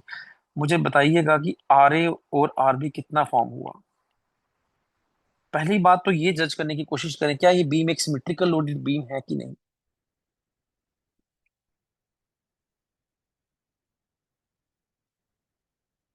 Is this beam a symmetrical loaded beam, yes or no, please write. I'm checking your chat simultaneously, don't worry। अब मुझे window change करने की जरूरत नहीं है, I have opened it on mobile। Ahmad is saying 8 और 8 बनेगा दोनों रिएक्शंस। बिल्कुल सही बात है अहमद, यू आर राइट। अब देखिए सिमेट्रिकल लोडेड बीम क्यों है, सिमेट्रिकल लोडेड बीम क्यों है, क्योंकि जो लोड की वैल्यूज हैं, 4 किलोन्यूटन का लोड 2 मीटर दूर है ए से, और राइट साइड में भी देखो 4 किलोमीटर का लोड 2 मीटर दूर है बी से, और एक लोड सेंट्रल है, वो कितना है 8 किलोन्यूटन का। तो 8 का जो है वो तो डिवाइड हो जाएगा बराबर बराबर, ठीक है। और ये जो 4 है लेफ्ट वाला, ये भी ए उठा लेगा, और इधर वाला 4 जो है वो बी उठा लेगा, बी फेस करेगा। तो मतलब बीम के सेंटर में एक सिमेट्री है, बीम एक सिमेट्रिक है अबाउट सेंटर। जो 8 वाला है वो तो डिवाइड होना है दोनों में, और जो बीम का लेफ्ट हाफ हाफ है वो राइट हाफ के देखो आइडेंटिकल है, सेम डिस्टेंस पे लोड जो है वो प्रेजेंट है। तो बहुत ही इजी कैलकुलेशन बन जाती है इस केस में आपकी। 8 का डिवाइड बाई 2 करो, और 4 इसका आ गया लेफ्ट वाला हाफ का, तो आर ए कितना आ गया आपका 8, और आर बी कितना आ गया इसी कॉन्सेप्ट से 8। अब ये चीज क्या मैं इधर अप्लाई कर पाऊंगा, टेल मी। अगर ये 4 किलोमीटर का लोड है, और मैं कहूं ये डिस्टेंस है 6 मीटर और ये है 2 मीटर, तो क्या ये कॉन्सेप्ट मैं यहां लगा सकता हूँ? क्या ये सिमेट्रिकल लोडेड बीम है? नहीं, ये सिमेट्रिकल लोडेड बीम नहीं रहा अब, क्योंकि लेफ्ट साइड का जो डिस्टेंस है that is less, and right side का डिस्टेंस जो ज्यादा है। क्या सेंटर के बोर्ड कोई सिमेट्री है बीम के? तो नहीं है, तो this is not a symmetrical loaded beam. तो इस केस में एक बात मुझे पहले ही देखते ही पता चलेगी कि लोड की जो है वैल्यू वो सेम नहीं आएगी, सॉरी रिएक्शंस की वैल्यू जो है वो सेम नहीं आएगी दोनों सपोर्ट पे। आएगी कितनी, तो वो हम कैलकुलेट करना जानते हैं। तो सबसे पहले इक्वेशन लगाना होता है। अब देखो मैं रिएक्शन कैलकुलेट करना बता रहा हूं आपको, क्योंकि पॉइंट लोड का केस इस करने के लिए जितना नॉलेज चाहिए वो सब है आपके पास। अब जिसको करना है कैलकुलेट करके आंसर में डाल दो, मैं देख लेता हूँ कैसे करना है। मैं आपको बताता हूँ। सबसे पहले होगा ये किससे solve, equation of static equilibrium से। तो summation of moment at B equal to 0, वो चॉइस है आपकी। आप राइट से भी शुरू कर सकते हो, लेफ्ट से भी शुरू कर सकते हो। वो जब अब एक बार आपका हाथ बैठ जाएगा तो आप एक साइड से ही करोगे, ठीक है। अब इस लोड को जैसे ही देखा तो दो रिएक्शंस डेवलप हो गई, एक आर ए और एक आर बी। अब क्योंकि मैं मोमेंट बी पे लिख रहा हूं, तो ये जो आरबी के कारण बी पर मोमेंट बनेगा, आरबी इंटू परपेंडिकुलर डिस्टेंस, वो तो 0 है, तो वो मोमेंट 0 हो जाएगा। तो मुझे फोर्सेस कौन कौन सी काउंट फॉर करनी है, मुझे फोर्सेस काउंट फॉर करनी है आर ए और 4 किलो न्यूटन। इक्वेशन लिखेंगे, summation of moment at B, जहां पर बनाना है मोमेंट बी पर बना रहे हैं वो सब इसमें लिखना है, फुट में लिखना है, ठीक है। तो पहला मैंने कहा जब राइट से काम करेंगे तो एक्सट्रीम लेफ्ट चले जाएंगे, वहां से काम करते आएंगे आराम से। मेरे लिए यहाँ दो फोर्सेस हैं, आर ए और चार। आर ए इंटू डिस्टेंस कितना है बी पॉइंट तक का, क्योंकि बी पर लिख रहे हैं। आर ए का डिस्टेंस कितना है बी पॉइंट तक, ये 8 मीटर है। तो राइट डाउन 8 मीटर। क्लॉकवाइज है कि एंटी क्लॉकवाइज है, उसको देखने के लिए हेड देखते हैं एरो का। तो एरो का हेड ऊपर की तरफ है, तो ये क्या है, छोटा रास्ता क्लॉकवाइज। तो दिस मोमेंट इज क्लॉकवाइज, इसको पॉजिटिव ले लिया। अगला फोर्स कौन सा है, फोर, हेड का है नीचे, तो ये क्या मोमेंट सेंस है, एंटी क्लॉकवाइज, तो माइनस ले लिया। ये प्लस माइनस देखने में भी कोई दिक्कत नहीं होनी चाहिए, सिंपल है, क्लॉकवाइज एंटी क्लॉकवाइज। तो वैल्यू कितना लिखूंगा, 4 इंटू डिस्टेंस कितना 2। अब कई बच्चे क्या करते हैं, लिख रहे होते हैं बी पर, डिस्टेंस ले लेते हैं 2 की बजाय 6 ए तक का। तो ये गलतियां नहीं करनी है, तभी मैं यहाँ थोड़ा ज्यादा फोकस कर रहा हूँ कि लिख कहाँ रहे हैं, बी पर लिख रहे हैं। तो 4 इंटू 2 इक्वल टू 0 लिख सकता हूं। अब आर ए का वैल्यू क्या आया, 8 डिवाइड बाई 8 कितना हो गया, 1 किलोमीटर। Is this clear. अब क्योंकि आर ए का वैल्यू आ चुका है, तो दूसरी इक्वेशन यूज करते हैं, summation of vertical force equal to 0। अब इस क्वेश्चन में हॉरिजॉन्टल वाली इक्वेशन यूज करने का फायदा ही नहीं है, क्योंकि हॉरिजॉन्टल फोर्स ही नहीं है, तो रिएक्शन नहीं बनेगी, वो निकालनी भी नहीं है। अननोन तो रिएक्शन है जो हम निकाल रहे हैं, आर ए निकल गया, अब हम आर बी निकालेंगे। अब R A plus R B दोनों अपवर्ड हैं, किसको रोक रही हैं, इस डाउनवर्ड चार को। तो मैं लिख लूं ऐसा, R A plus R B रोक किसको रही है, 4 किलोमीटर को। आर ए की वैल्यू आ गई 1 plus R B equal to 4। R B का वैल्यू कितना हो गया, 3 kilometre. Is this clear. Check भी कर सकते हो, 1 प्लस 3 क्या होता है, 4 होता है, तो 4 ही एक्सटर्नल है, तो चेक हो गया। आई hope it is clear now. इसका एक छोटा सा एक ट्रिक फॉर्मूला भी है, वो याद कर लेना, वो एग्जाम में आपको हेल्प करेगा, ये सारा स्टेप बच जाएंगे, वो भी बता देता हूँ। यहां तक सबको समझ आ गया, please write down if you have any doubt till now. फिर मैं आपको ट्रिक फॉर्मूला दे रहा हूँ।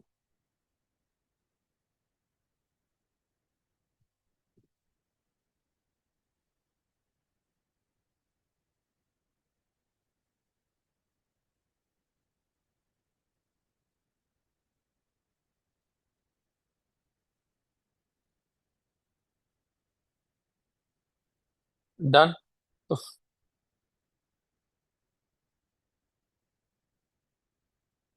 अगर आपका लोड एक है और इसेंट्रिक है, इसेंट्रिक मतलब सेंटर पे नहीं है, और एक ही लोड है सिंपली सपोर्टेड बीम में, तो उसके लिए फॉर्मूला है, ये है पी, और ये जो डिस्टेंस होगा, please watch very carefully, A, और बी सपोर्ट तक कितना होगा,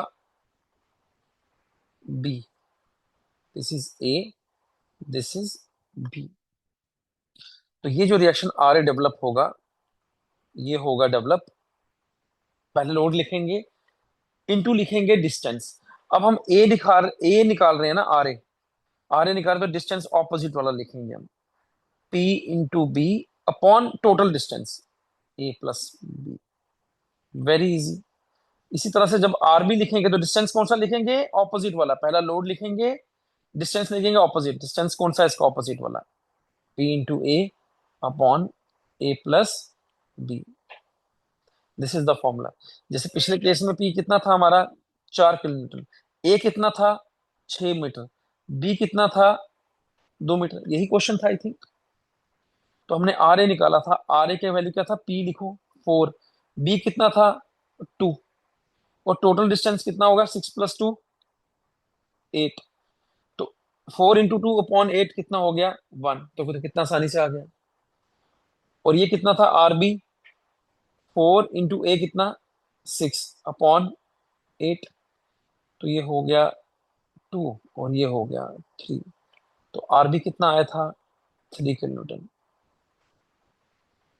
ठीक है, फॉर्मूला याद करना भी बहुत इजी है, ऑपोजिट डिस्टेंस लिखना है, डिवाइड बाय टोटल डिस्टेंस करना है, this is very easy. I would rather suggest if you're going to continue this course, please make a separate formula copy. That is very important for the examination, क्योंकि formulas जो होंगे बहुत सारे हैं engineering के अंदर। और आजकल आपको ट्रेंड पता है कि क्वेश्चंस में न्यूमेरिकल्स भी पूछते हैं जेई के एग्जाम में। कोई टाइम होता था जब नहीं पूछते थे, बहुत कम पूछते थे। पिछले वाले पेपर बहुत अच्छे फ्रेम हुए हैं। 2023 का भी अच्छा फ्रेम पेपर हुआ और लास्ट पेपर भी अच्छा हुआ। थोड़ा डिफिकल्टी लेवल कम था, तभी कट ऑफ थोड़ा ज्यादा गया है, पर paper was very well framed. ऐसा ही पेपर होना चाहिए जेई, क्योंकि जेई का पेपर डिप्लोमा वाले स्टूडेंट्स भी देते हैं। तो I think keeping it that thing in mind, उन्होंने बहुत ही अच्छा पेपर बनाया। मैंने इससे अच्छा पेपर किसी और स्टेट में फॉर्मुलेट होता हुआ नहीं देखा। That was one of the best paper.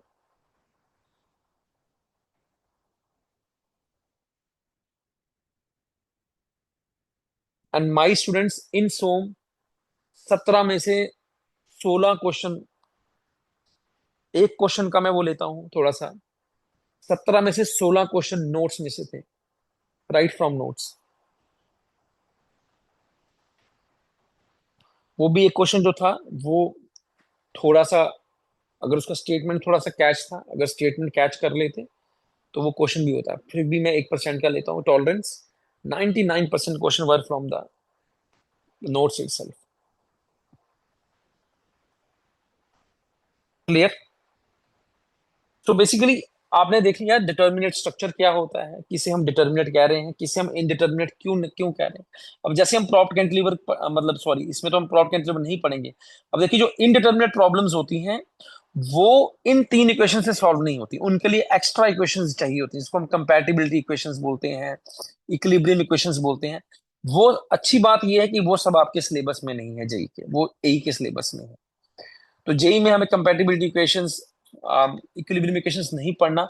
इसलिए हमें जो भी पढ़ना है वो तीन ही बीम पढ़ने हैं, एक सिंपली सपोर्टेड, एक कैंटिलीवर, एक ओवरहैंग। डिटर्मिनेट स्ट्रक्चर को ही रीड करना है। और ये क्यों डिटर्मिनेट है, सिंपली सपोर्टेड मैं आपको समझा चुका हूँ पूरा करके। वैसे ही हम कल परसों की क्लास में जो भी पढ़ेंगे उसमें भी आपको समझ आएगा कि क्यों मैं उन दोनों बीम्स को भी डिटर्मिनेट कह रहा हूं। Is this clear?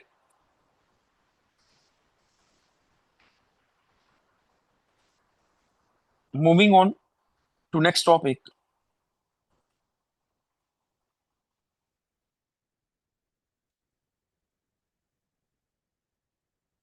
Types of loads. अभी तक हमने एक लोड को बहुत अच्छा डिटेल में डिस्कस कर लिया। वो लोड का नाम क्या है? उस लोड को बोलते हैं कॉन्सेंट्रेटेड लोड, और you can say point load. ठीक है, किस तरह से दिखता है आपको पता है? बीम होता है तो इस तरह से एरो की शेप में दिखता है। इसके यूनिट्स क्या होते हैं? इसके यूनिट्स होता है किलोमीटर में, हो सकता है एग्जाम के अंदर, केजी में भी कभी आपको दिखता है एग्जाम में, कभी न्यूटन में भी दिख सकता है। इस तरह के इसके यूनिट्स रहेंगे। जनरली जो फोर्स का यूनिट होता है वो ही लोड का यूनिट है। ठीक है, तो very simple type of load हुई, हमने सॉल्व भी कर लिया इसको। सेकंड हमारे पास जो लोड होता है important, that is uniformly distributed load. क्या नाम है इसका? Uniformly distributed load. अब इसके नाम में क्या लिखा है? ऐसा लोड जो यूनिफॉर्मली डिस्ट्रीब्यूटेड है। किस पर? किस पे होगा यूनिफॉर्मली डिस्ट्रीब्यूटेड? बीम पर होगा ऑब्वियसली। तो ये बीम, ये आपको ऐसा दिखेगा लोड, ऐसा बीम होगा और इसको इस तरह से बनाया गया होगा। ठीक है, देखा है आपने लोड सबने ये। और इसका जो यूनिट होता है, इसको लोड को रिप्रेजेंट किससे करते हैं? इसको करते हैं स्मॉल डब्ल्यू से। जो हमारा ये होता है ना कॉन्सेंट्रेटेड लोड, उसको हम करते हैं कैपिटल डब्ल्यू से या कैपिटल पी से। इसको कैपिटल से करते हैं और इसको जो करते हैं स्मॉल डब्ल्यू से करते हैं। माइंड इट, इंपॉर्टेंट नोट है, ठीक है। और इसका यूनिट हो दिया जाता है किलो न्यूटन पर मीटर में। मतलब ये ऐसे है कि 1 मीटर में कितना किलो न्यूटन लोड लग रहा है। ठीक है, यूनिफॉर्मली डिस्ट्रीब्यूटेड लोड। अब ये इस तरह से हो गया कि ए से लेकर बी तक W किलो न्यूटन इंटेंसिटी का लोड हर मीटर लग रहा है। हर मीटर में W किलो न्यूटन इंटेंसिटी का लोड अप्लाई हो रहा है। अगर इस बीम का लेंथ L है तो टोटल लोड कितना अप्लाई हुआ? This is my question to you. Total load कितना अप्लाई हुआ? Very simple, you write down the load. W लिखा, इसके साथ यूनिट जरूर लिखने हैं शुरुआत में आपने, क्योंकि आपको गलती लगने का चांस हो सकता है, because way working on the basics. तो हमने यूनिट को नहीं छोड़ना है। W kilo newton per metre into length. अब पूरी लेंथ में लग रहा है, ये पूरी L लेंथ में लग रहा है, इंटू L मीटर। तो देखो metre metre can be cancelled out here, तो ये क्या हो गया, W into L kilo newton. Total load comes out to be W into L kilo newton. अब आपसे सिंपल कोई पूछा जाए, if there is a simply supported beam of intensity of any intensity like 5 kilo newton per metre, intensity आपको दे दी 5 kilo newton per metre, और आपसे कहा गया कि बीम का जो स्पैन है वो 10 मीटर का है, बताओ टोटल लोड कितना है बीम पर। तो आप क्या बोलेंगे, 1 मीटर में 5 किलो न्यूटन लग रहा है, तो 10 मीटर में कितना का लगेगा, 50। Will say directly 50 kilo Newton. Understood?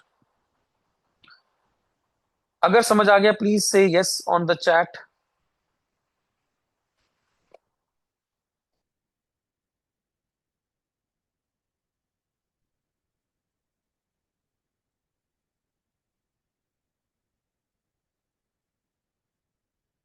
ठीक है, तो ये हो गया आपका 50 kilometre. This is how to see 50 kilometre load is acting in total. One major thing you will note here, इसका यूनिट क्या आ रहा है, टोटल लोड का यूनिट क्या आ रहा है? टोटल लोड का यूनिट आ रहा है किलो न्यूटन। अब किलो न्यूटन क्या किसी और का यूनिट था पीछे? एग्जैक्टली था। इसका था यूनिट। एक पॉइंट लोड का यूनिट भी क्या होता है, किलो न्यूटन। बात को समझना है यहां पर। जब आप यूडीएल को देखते हो, यूडीएल को कहते हो कि ये लोड डिस्ट्रीब्यूटेड फॉर्म में है। तो जब टोटल लोड बनाते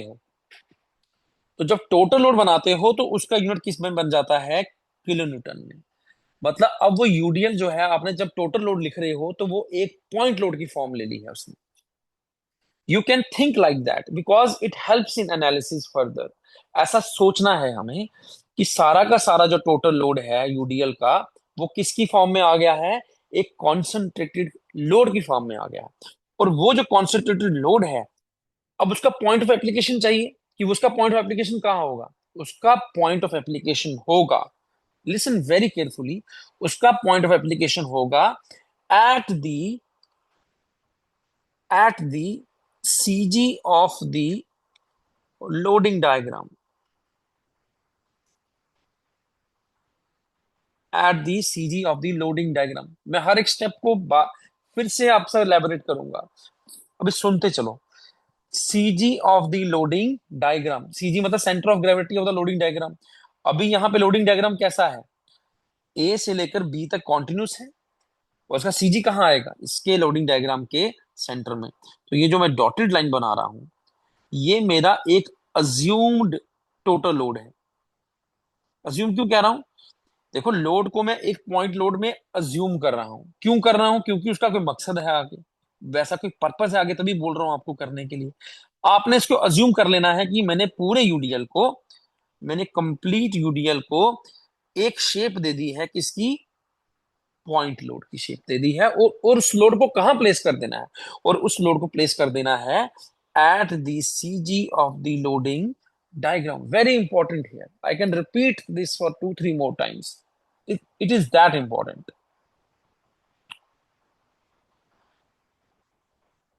If understood, please say yes.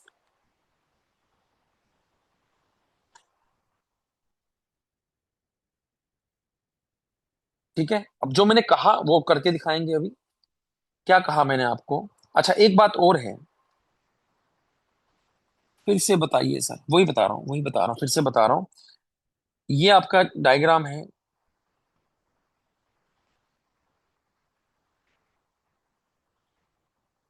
इस लोड को हम कह रहे हैं कि ये यूडीएल लोड है। क्या इंटेंसिटी है? W kilo newton per metre. Okay. इसी लोड को, क्योंकि ये यूनिफॉर्मली डिस्ट्रीब्यूटेड लोड है, यूनिफॉर्मली डिस्ट्रीब्यूटेड लोड है, इसी लोड को रेक्टेंगुलर लोड भी कहा जाता है। इसी कारण से इसको रेक्टेंगुलर लोड भी कहा जाता है। और लोड लगता कहाँ है? लोड लगता है ऊपर से नीचे की तरफ, जैसे पॉइंट लोड लग रहा था। तो इसमें क्या है, आपने सोच लिया ये पॉइंट लोड लग रहे हैं बहुत सारे, पर कॉन्टिन्यूस लग रहे हैं एक इंटेंसिटी के। देखो, जो टॉप ऑर्डिनेट है रेक्टेंगल का, अभी फिगर क्या बनाई है मैंने? रेक्टेंगल, क्योंकि इसको रेक्टेंगुलर लोड भी कहते हैं। तो टॉप ऑर्डिनेट जो है वो क्या होती है? हॉरिजॉन्टल लाइन होती है, 0 डिग्री स्लोप होता है। क्या होता है? 0 डिग्री स्लोप। रेक्टेंगल की टॉप लाइन का स्लोप क्या है? 0 डिग्री हॉरिजॉन्टल। तो इंटेंसिटी ऑफ लोडिंग क्या है यहाँ पर? ये। और ये इंटेंसिटी ऑफ लोडिंग कितनी है? W kilo newton per metre. पीछे हमने क्या वार्तालाप की? पीछे हमने ये वार्तालाप की कि जो बीम पे टोटल लोड निकलेगा, जो भी निकलेगा, जैसे इस केस में W इंटू एल निकला, उसका जो यूनिट आया वो किलो न्यूटन में आया। क्योंकि यूनिट किलो न्यूटन में आते हैं, इसलिए हम इस लोड को ऐसा सोचते हैं कि हमने पॉइंट लोड की फॉर्म में बना दिया, और उसी पॉइंट लोड को उठा करके हम लोग कहाँ लगा देते हैं? जब हमने टोटल लोड बना दिया, यूनिट बन गया किलो न्यूटन, उसी पॉइंट लोड को हम अज्यूम कर लेते हैं कि सीजी पे लग गया, सीजी सेंटर पे आ गया। ये टोटल लोड आ गया कितना? WL kilo Newton. Is this clear? Centre क्यों बनाया मैंने? लोडिंग डायग्राम क्या है आप देखो, अगर इसकी लोडिंग डायग्राम देखनी है तो लोडिंग डायग्राम क्या है? एक रेक्टेंगल है। तो रेक्टेंगल की सीजी कहाँ होती है? L/2 पे। अगर ये लेंथ है तो सीजी कहाँ होगा? L/2 पे। तो ये लोड कहाँ लग रहा है? L/2 पे लग रहा है। This load is acting at L/2 distance from both the ends. और लोड का वैल्यू क्या है? WL kilo Newton. स्टेप क्या है? आप पहले टोटल लोड बनाइए। टोटल लोड बनाने के लिए क्या आपने क्या करना है? W/L करना है, और उसको अप्लाई कर देना है। ऐसा सोचना है कि वो अप्लाई हो रहा है कहां पर?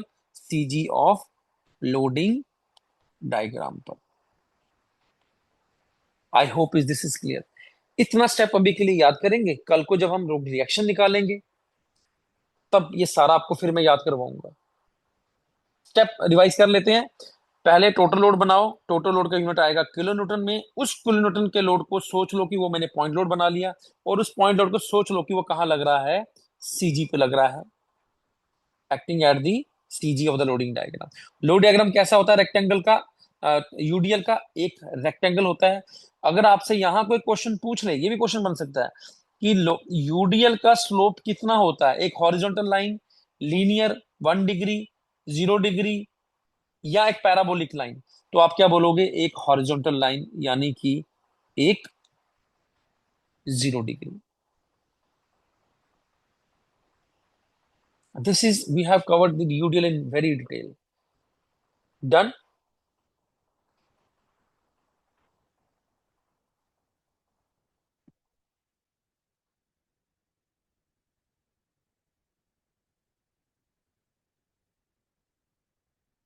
आई होप इट इज डन।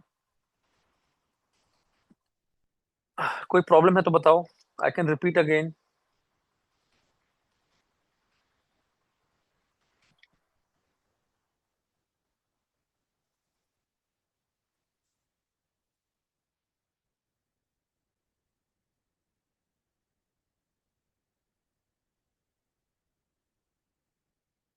ठीक है, फिर से एक बार बताता हूँ जल्दी से। ये यूडीएल था, मानो 5 किलो न्यूटन पर मीटर का स्पैन था, 5 मीटर एल था। टोटल लोड कितना बनेगा? 5 kilo newton per metre into 5 metre. Metre metre cancel हो जाएगा, कितना आ गया? 25 किलो न्यूटन का टोटल लोड आ गया। Total load comes out to be 25 kilo newton. अब हमने इसको अज्यूम डायग्राम ये बना दी मैंने राइट साइड पे। अब मैंने सोचा कि ये जो 25 का लोड है ये कहाँ पे लगेगा? इस तरह से सेंटर पे लग रहा है। 25 किलो न्यूटन सेंटर पे लग रहा है। किसके? 2.5 मीटर लेफ्ट से, 2.5 मीटर राइट से, टोटल 5 किलो। ये सोचने के लिए कह रहा हूं बस आपको मैं। Is this clear now? इतना ही स्टेप अभी सीखना है हमने। बाकी स्टेप मैं तब सिखाऊंगा जब इससे हम कैलकुलेट करेंगे रिएक्शंस, क्योंकि अभी हम सिर्फ क्या पढ़ रहे हैं, types of load. Types of load के हिसाब से मैंने बहुत कुछ अभी आपको बता दिया। ठीक है, अब मैं अगर पूछूं स्लोप क्या होती है यूडीएल की, व्हाट इज द स्लोप, तो उसकी होती है जीरो और हॉरिजॉन्टल। जीरो और हॉरिजॉन्टल यूनिट्स क्या होते हैं, डब्ल्यू किलोन्यूटन पर मीटर, या फिर कहीं एग्जाम में आपको केजी पर सेंटीमीटर में भी दे सकता है, कोई इश्यू नहीं। ठीक है, क्लियर?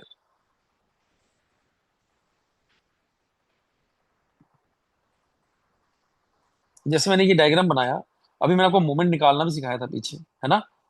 तो अगर ये एंड ए है, ये एंड बी है, तो अगर मुझे कहेगा कोई कि 5 किलो न्यूटन के कारण मोमेंट बताओ, ये 5 किलो न्यूटन लोड के कारण जो कि यूडियल फॉर्म में है, उसके कारण मुझे मोमेंट बताओ पॉइंट बी पे कितना आएगा। मैं आपसे पूछ रहा हूं केवल M B, just by force 25 kilo newton, तो कितना आएगा?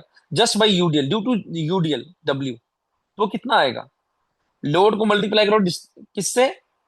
लोड को मल्टीप्लाई करो परपेंडिकुलर डिस्टेंस से।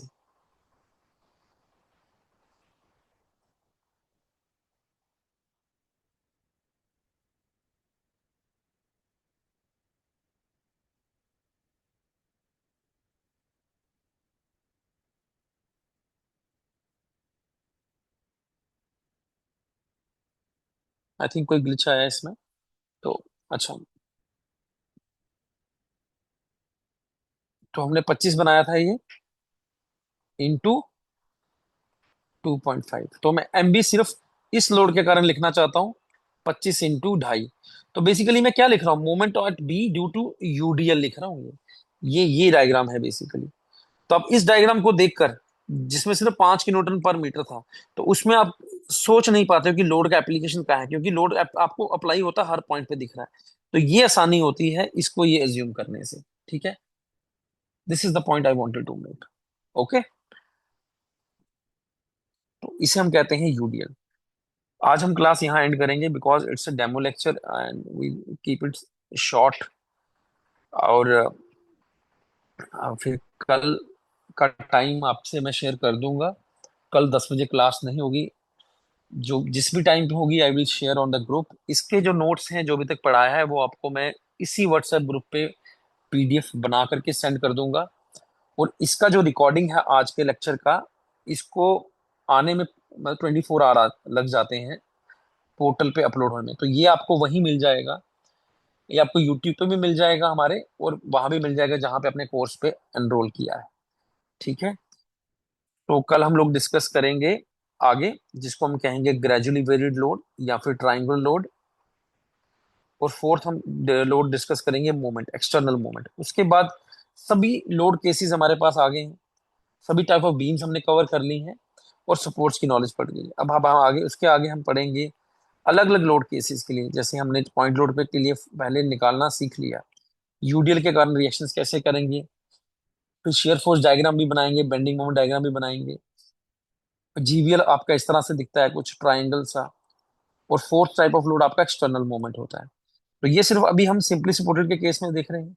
फिर ये चारों लोड को हम किस पे लगाएंगे, कैंटिलीवर पे लगाएंगे, उसके बाद हम लगाएंगे ओवरहैंग पे। और सबके लिए शेयर फोर्स और बेंडिंग मोमेंट डायग्राम भी बनाना सीखेंगे, फिर जाकर के ये चैप्टर कंप्लीट होगा। लोड हमारे पास 4 तरह के हैं, बीम्स हमारे पास 3 तरह के हैं पढ़ने के लिए। ठीक है, तो अगर आपने आज की क्लास में कोई कुछ आपको पॉजिटिव लगा, तो you can share your feedback, because आपका फीडबैक हमें और ऐसी क्लासेस करने में थोड़ा मोटिवेट करेगा। और I would love to hear your feedback. आप यहाँ भी लिख सकते हैं, अदरवाइज आप यूट्यूब पे जब हमारी वीडियो अपलोड होगी वहां पे भी लिख सकते हैं। अरे हाँ, ये आप पूछ रहे हो, सारे subjects, all 10 subjects, first of all I want, यहाँ पे मैं आपको बताता हूँ, all 10 subjects would be covered in this manner only, more than, इससे भी अच्छा, इससे भी अच्छे फॉर्मेट में होंगे। और हर एक चैप्टर के साथ, with every chapter you are going to get the MCQs. For practice, और वो एप्लीकेशन पे आपके अपलोड हो जाएंगे, जहां आपका पेज बनेगा ना कोर्स का, जैसे अभी आपने कोर्स इसमें एनरोल किया है उसमें अपलोड हो जाएगा, ताकि जो हमने आज पढ़ा वो आप घर जाके हमारे फिल्टर्ड हुए क्वेश्चन या हमारे बनाए हुए क्वेश्चंस को आप प्रैक्टिस करोगे। एंड विद ईच चैप्टर, देखिए एंड में जो आपको पूरे सोम में से, लेट्स से एक सब्जेक्ट की बात करूं तो सोम में से 15 क्वेश्चन आने हैं। हम एक चैप्टर के 40 से 50 क्वेश्चन, हो सकता है चैप्टर छोटा हो तो कम भी क्वेश्चन बन सकते हैं, क्योंकि ये चैप्टर बड़ा है, इसमें 40-50 क्वेश्चन हर चैप्टर के आपको मिलेंगे प्रैक्टिस करने के लिए। उसके बाद ये चैप्टर कंप्लीट हो जाएंगे सारे एक सब्जेक्ट के, लाइक कि सोम पूरा कंप्लीट हो गया, उसके बाद एक सोम का टेस्ट होगा। ठीक है, चैप्टर्स का भी टेस्ट हो रहा है, सोम का भी टेस्ट हो रहा है।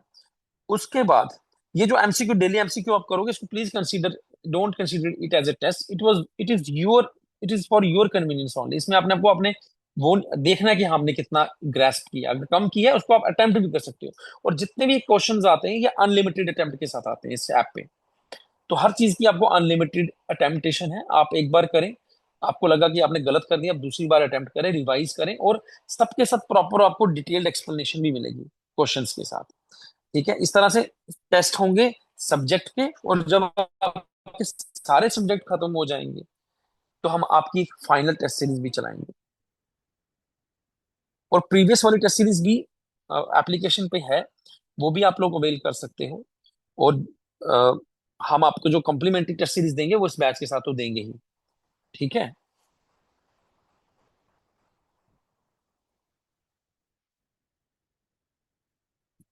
देखिए, जैसे आपने मेरा लेक्चर सुना, someone has asked this question, strategy क्या होगी लेक्चर के बाद, आपने मेरा लेक्चर सुना, आपको मैं नोट्स प्रोवाइड करूंगा लेक्चर के, आपने वो नोट्स गो थ्रू करने हैं, आपने वो नोट्स गो थ्रू करने हैं। और टाइम है अगर आपके पास, अगर आपको लगता है कि मेरे पास टाइम है, आप जॉब नहीं करते हो, टाइम आपके पास ज्यादा है, तो वो आप नोट्स अपने हैंड रिटन बनाएं। ठीक है, अगर टाइम नहीं है तो उन नोट्स को प्रिंट कर लें, वहीं पर नोट्स पे अगर आप वहीं प्रिंट करके आप लोग उन नोट्स पे से पढ़िए।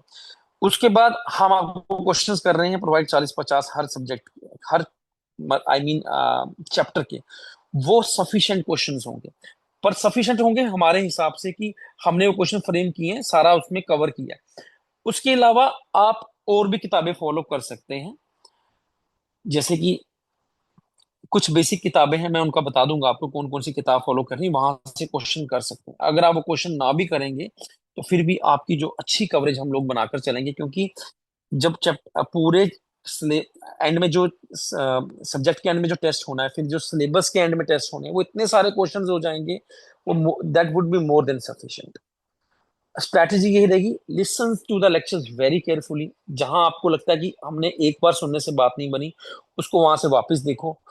जब आप इसको वापस देखोगे, you can watch them at 1.5x also, speed manage करके, तो वो जल्दी खत्म हो जाता है क्योंकि रिवाइज कर रहे हो आप। बाकी तो strategy, the only strategy is hard work, hard work तो आपको करना रहेगा। ठीक है, एनी क्वेश्चन?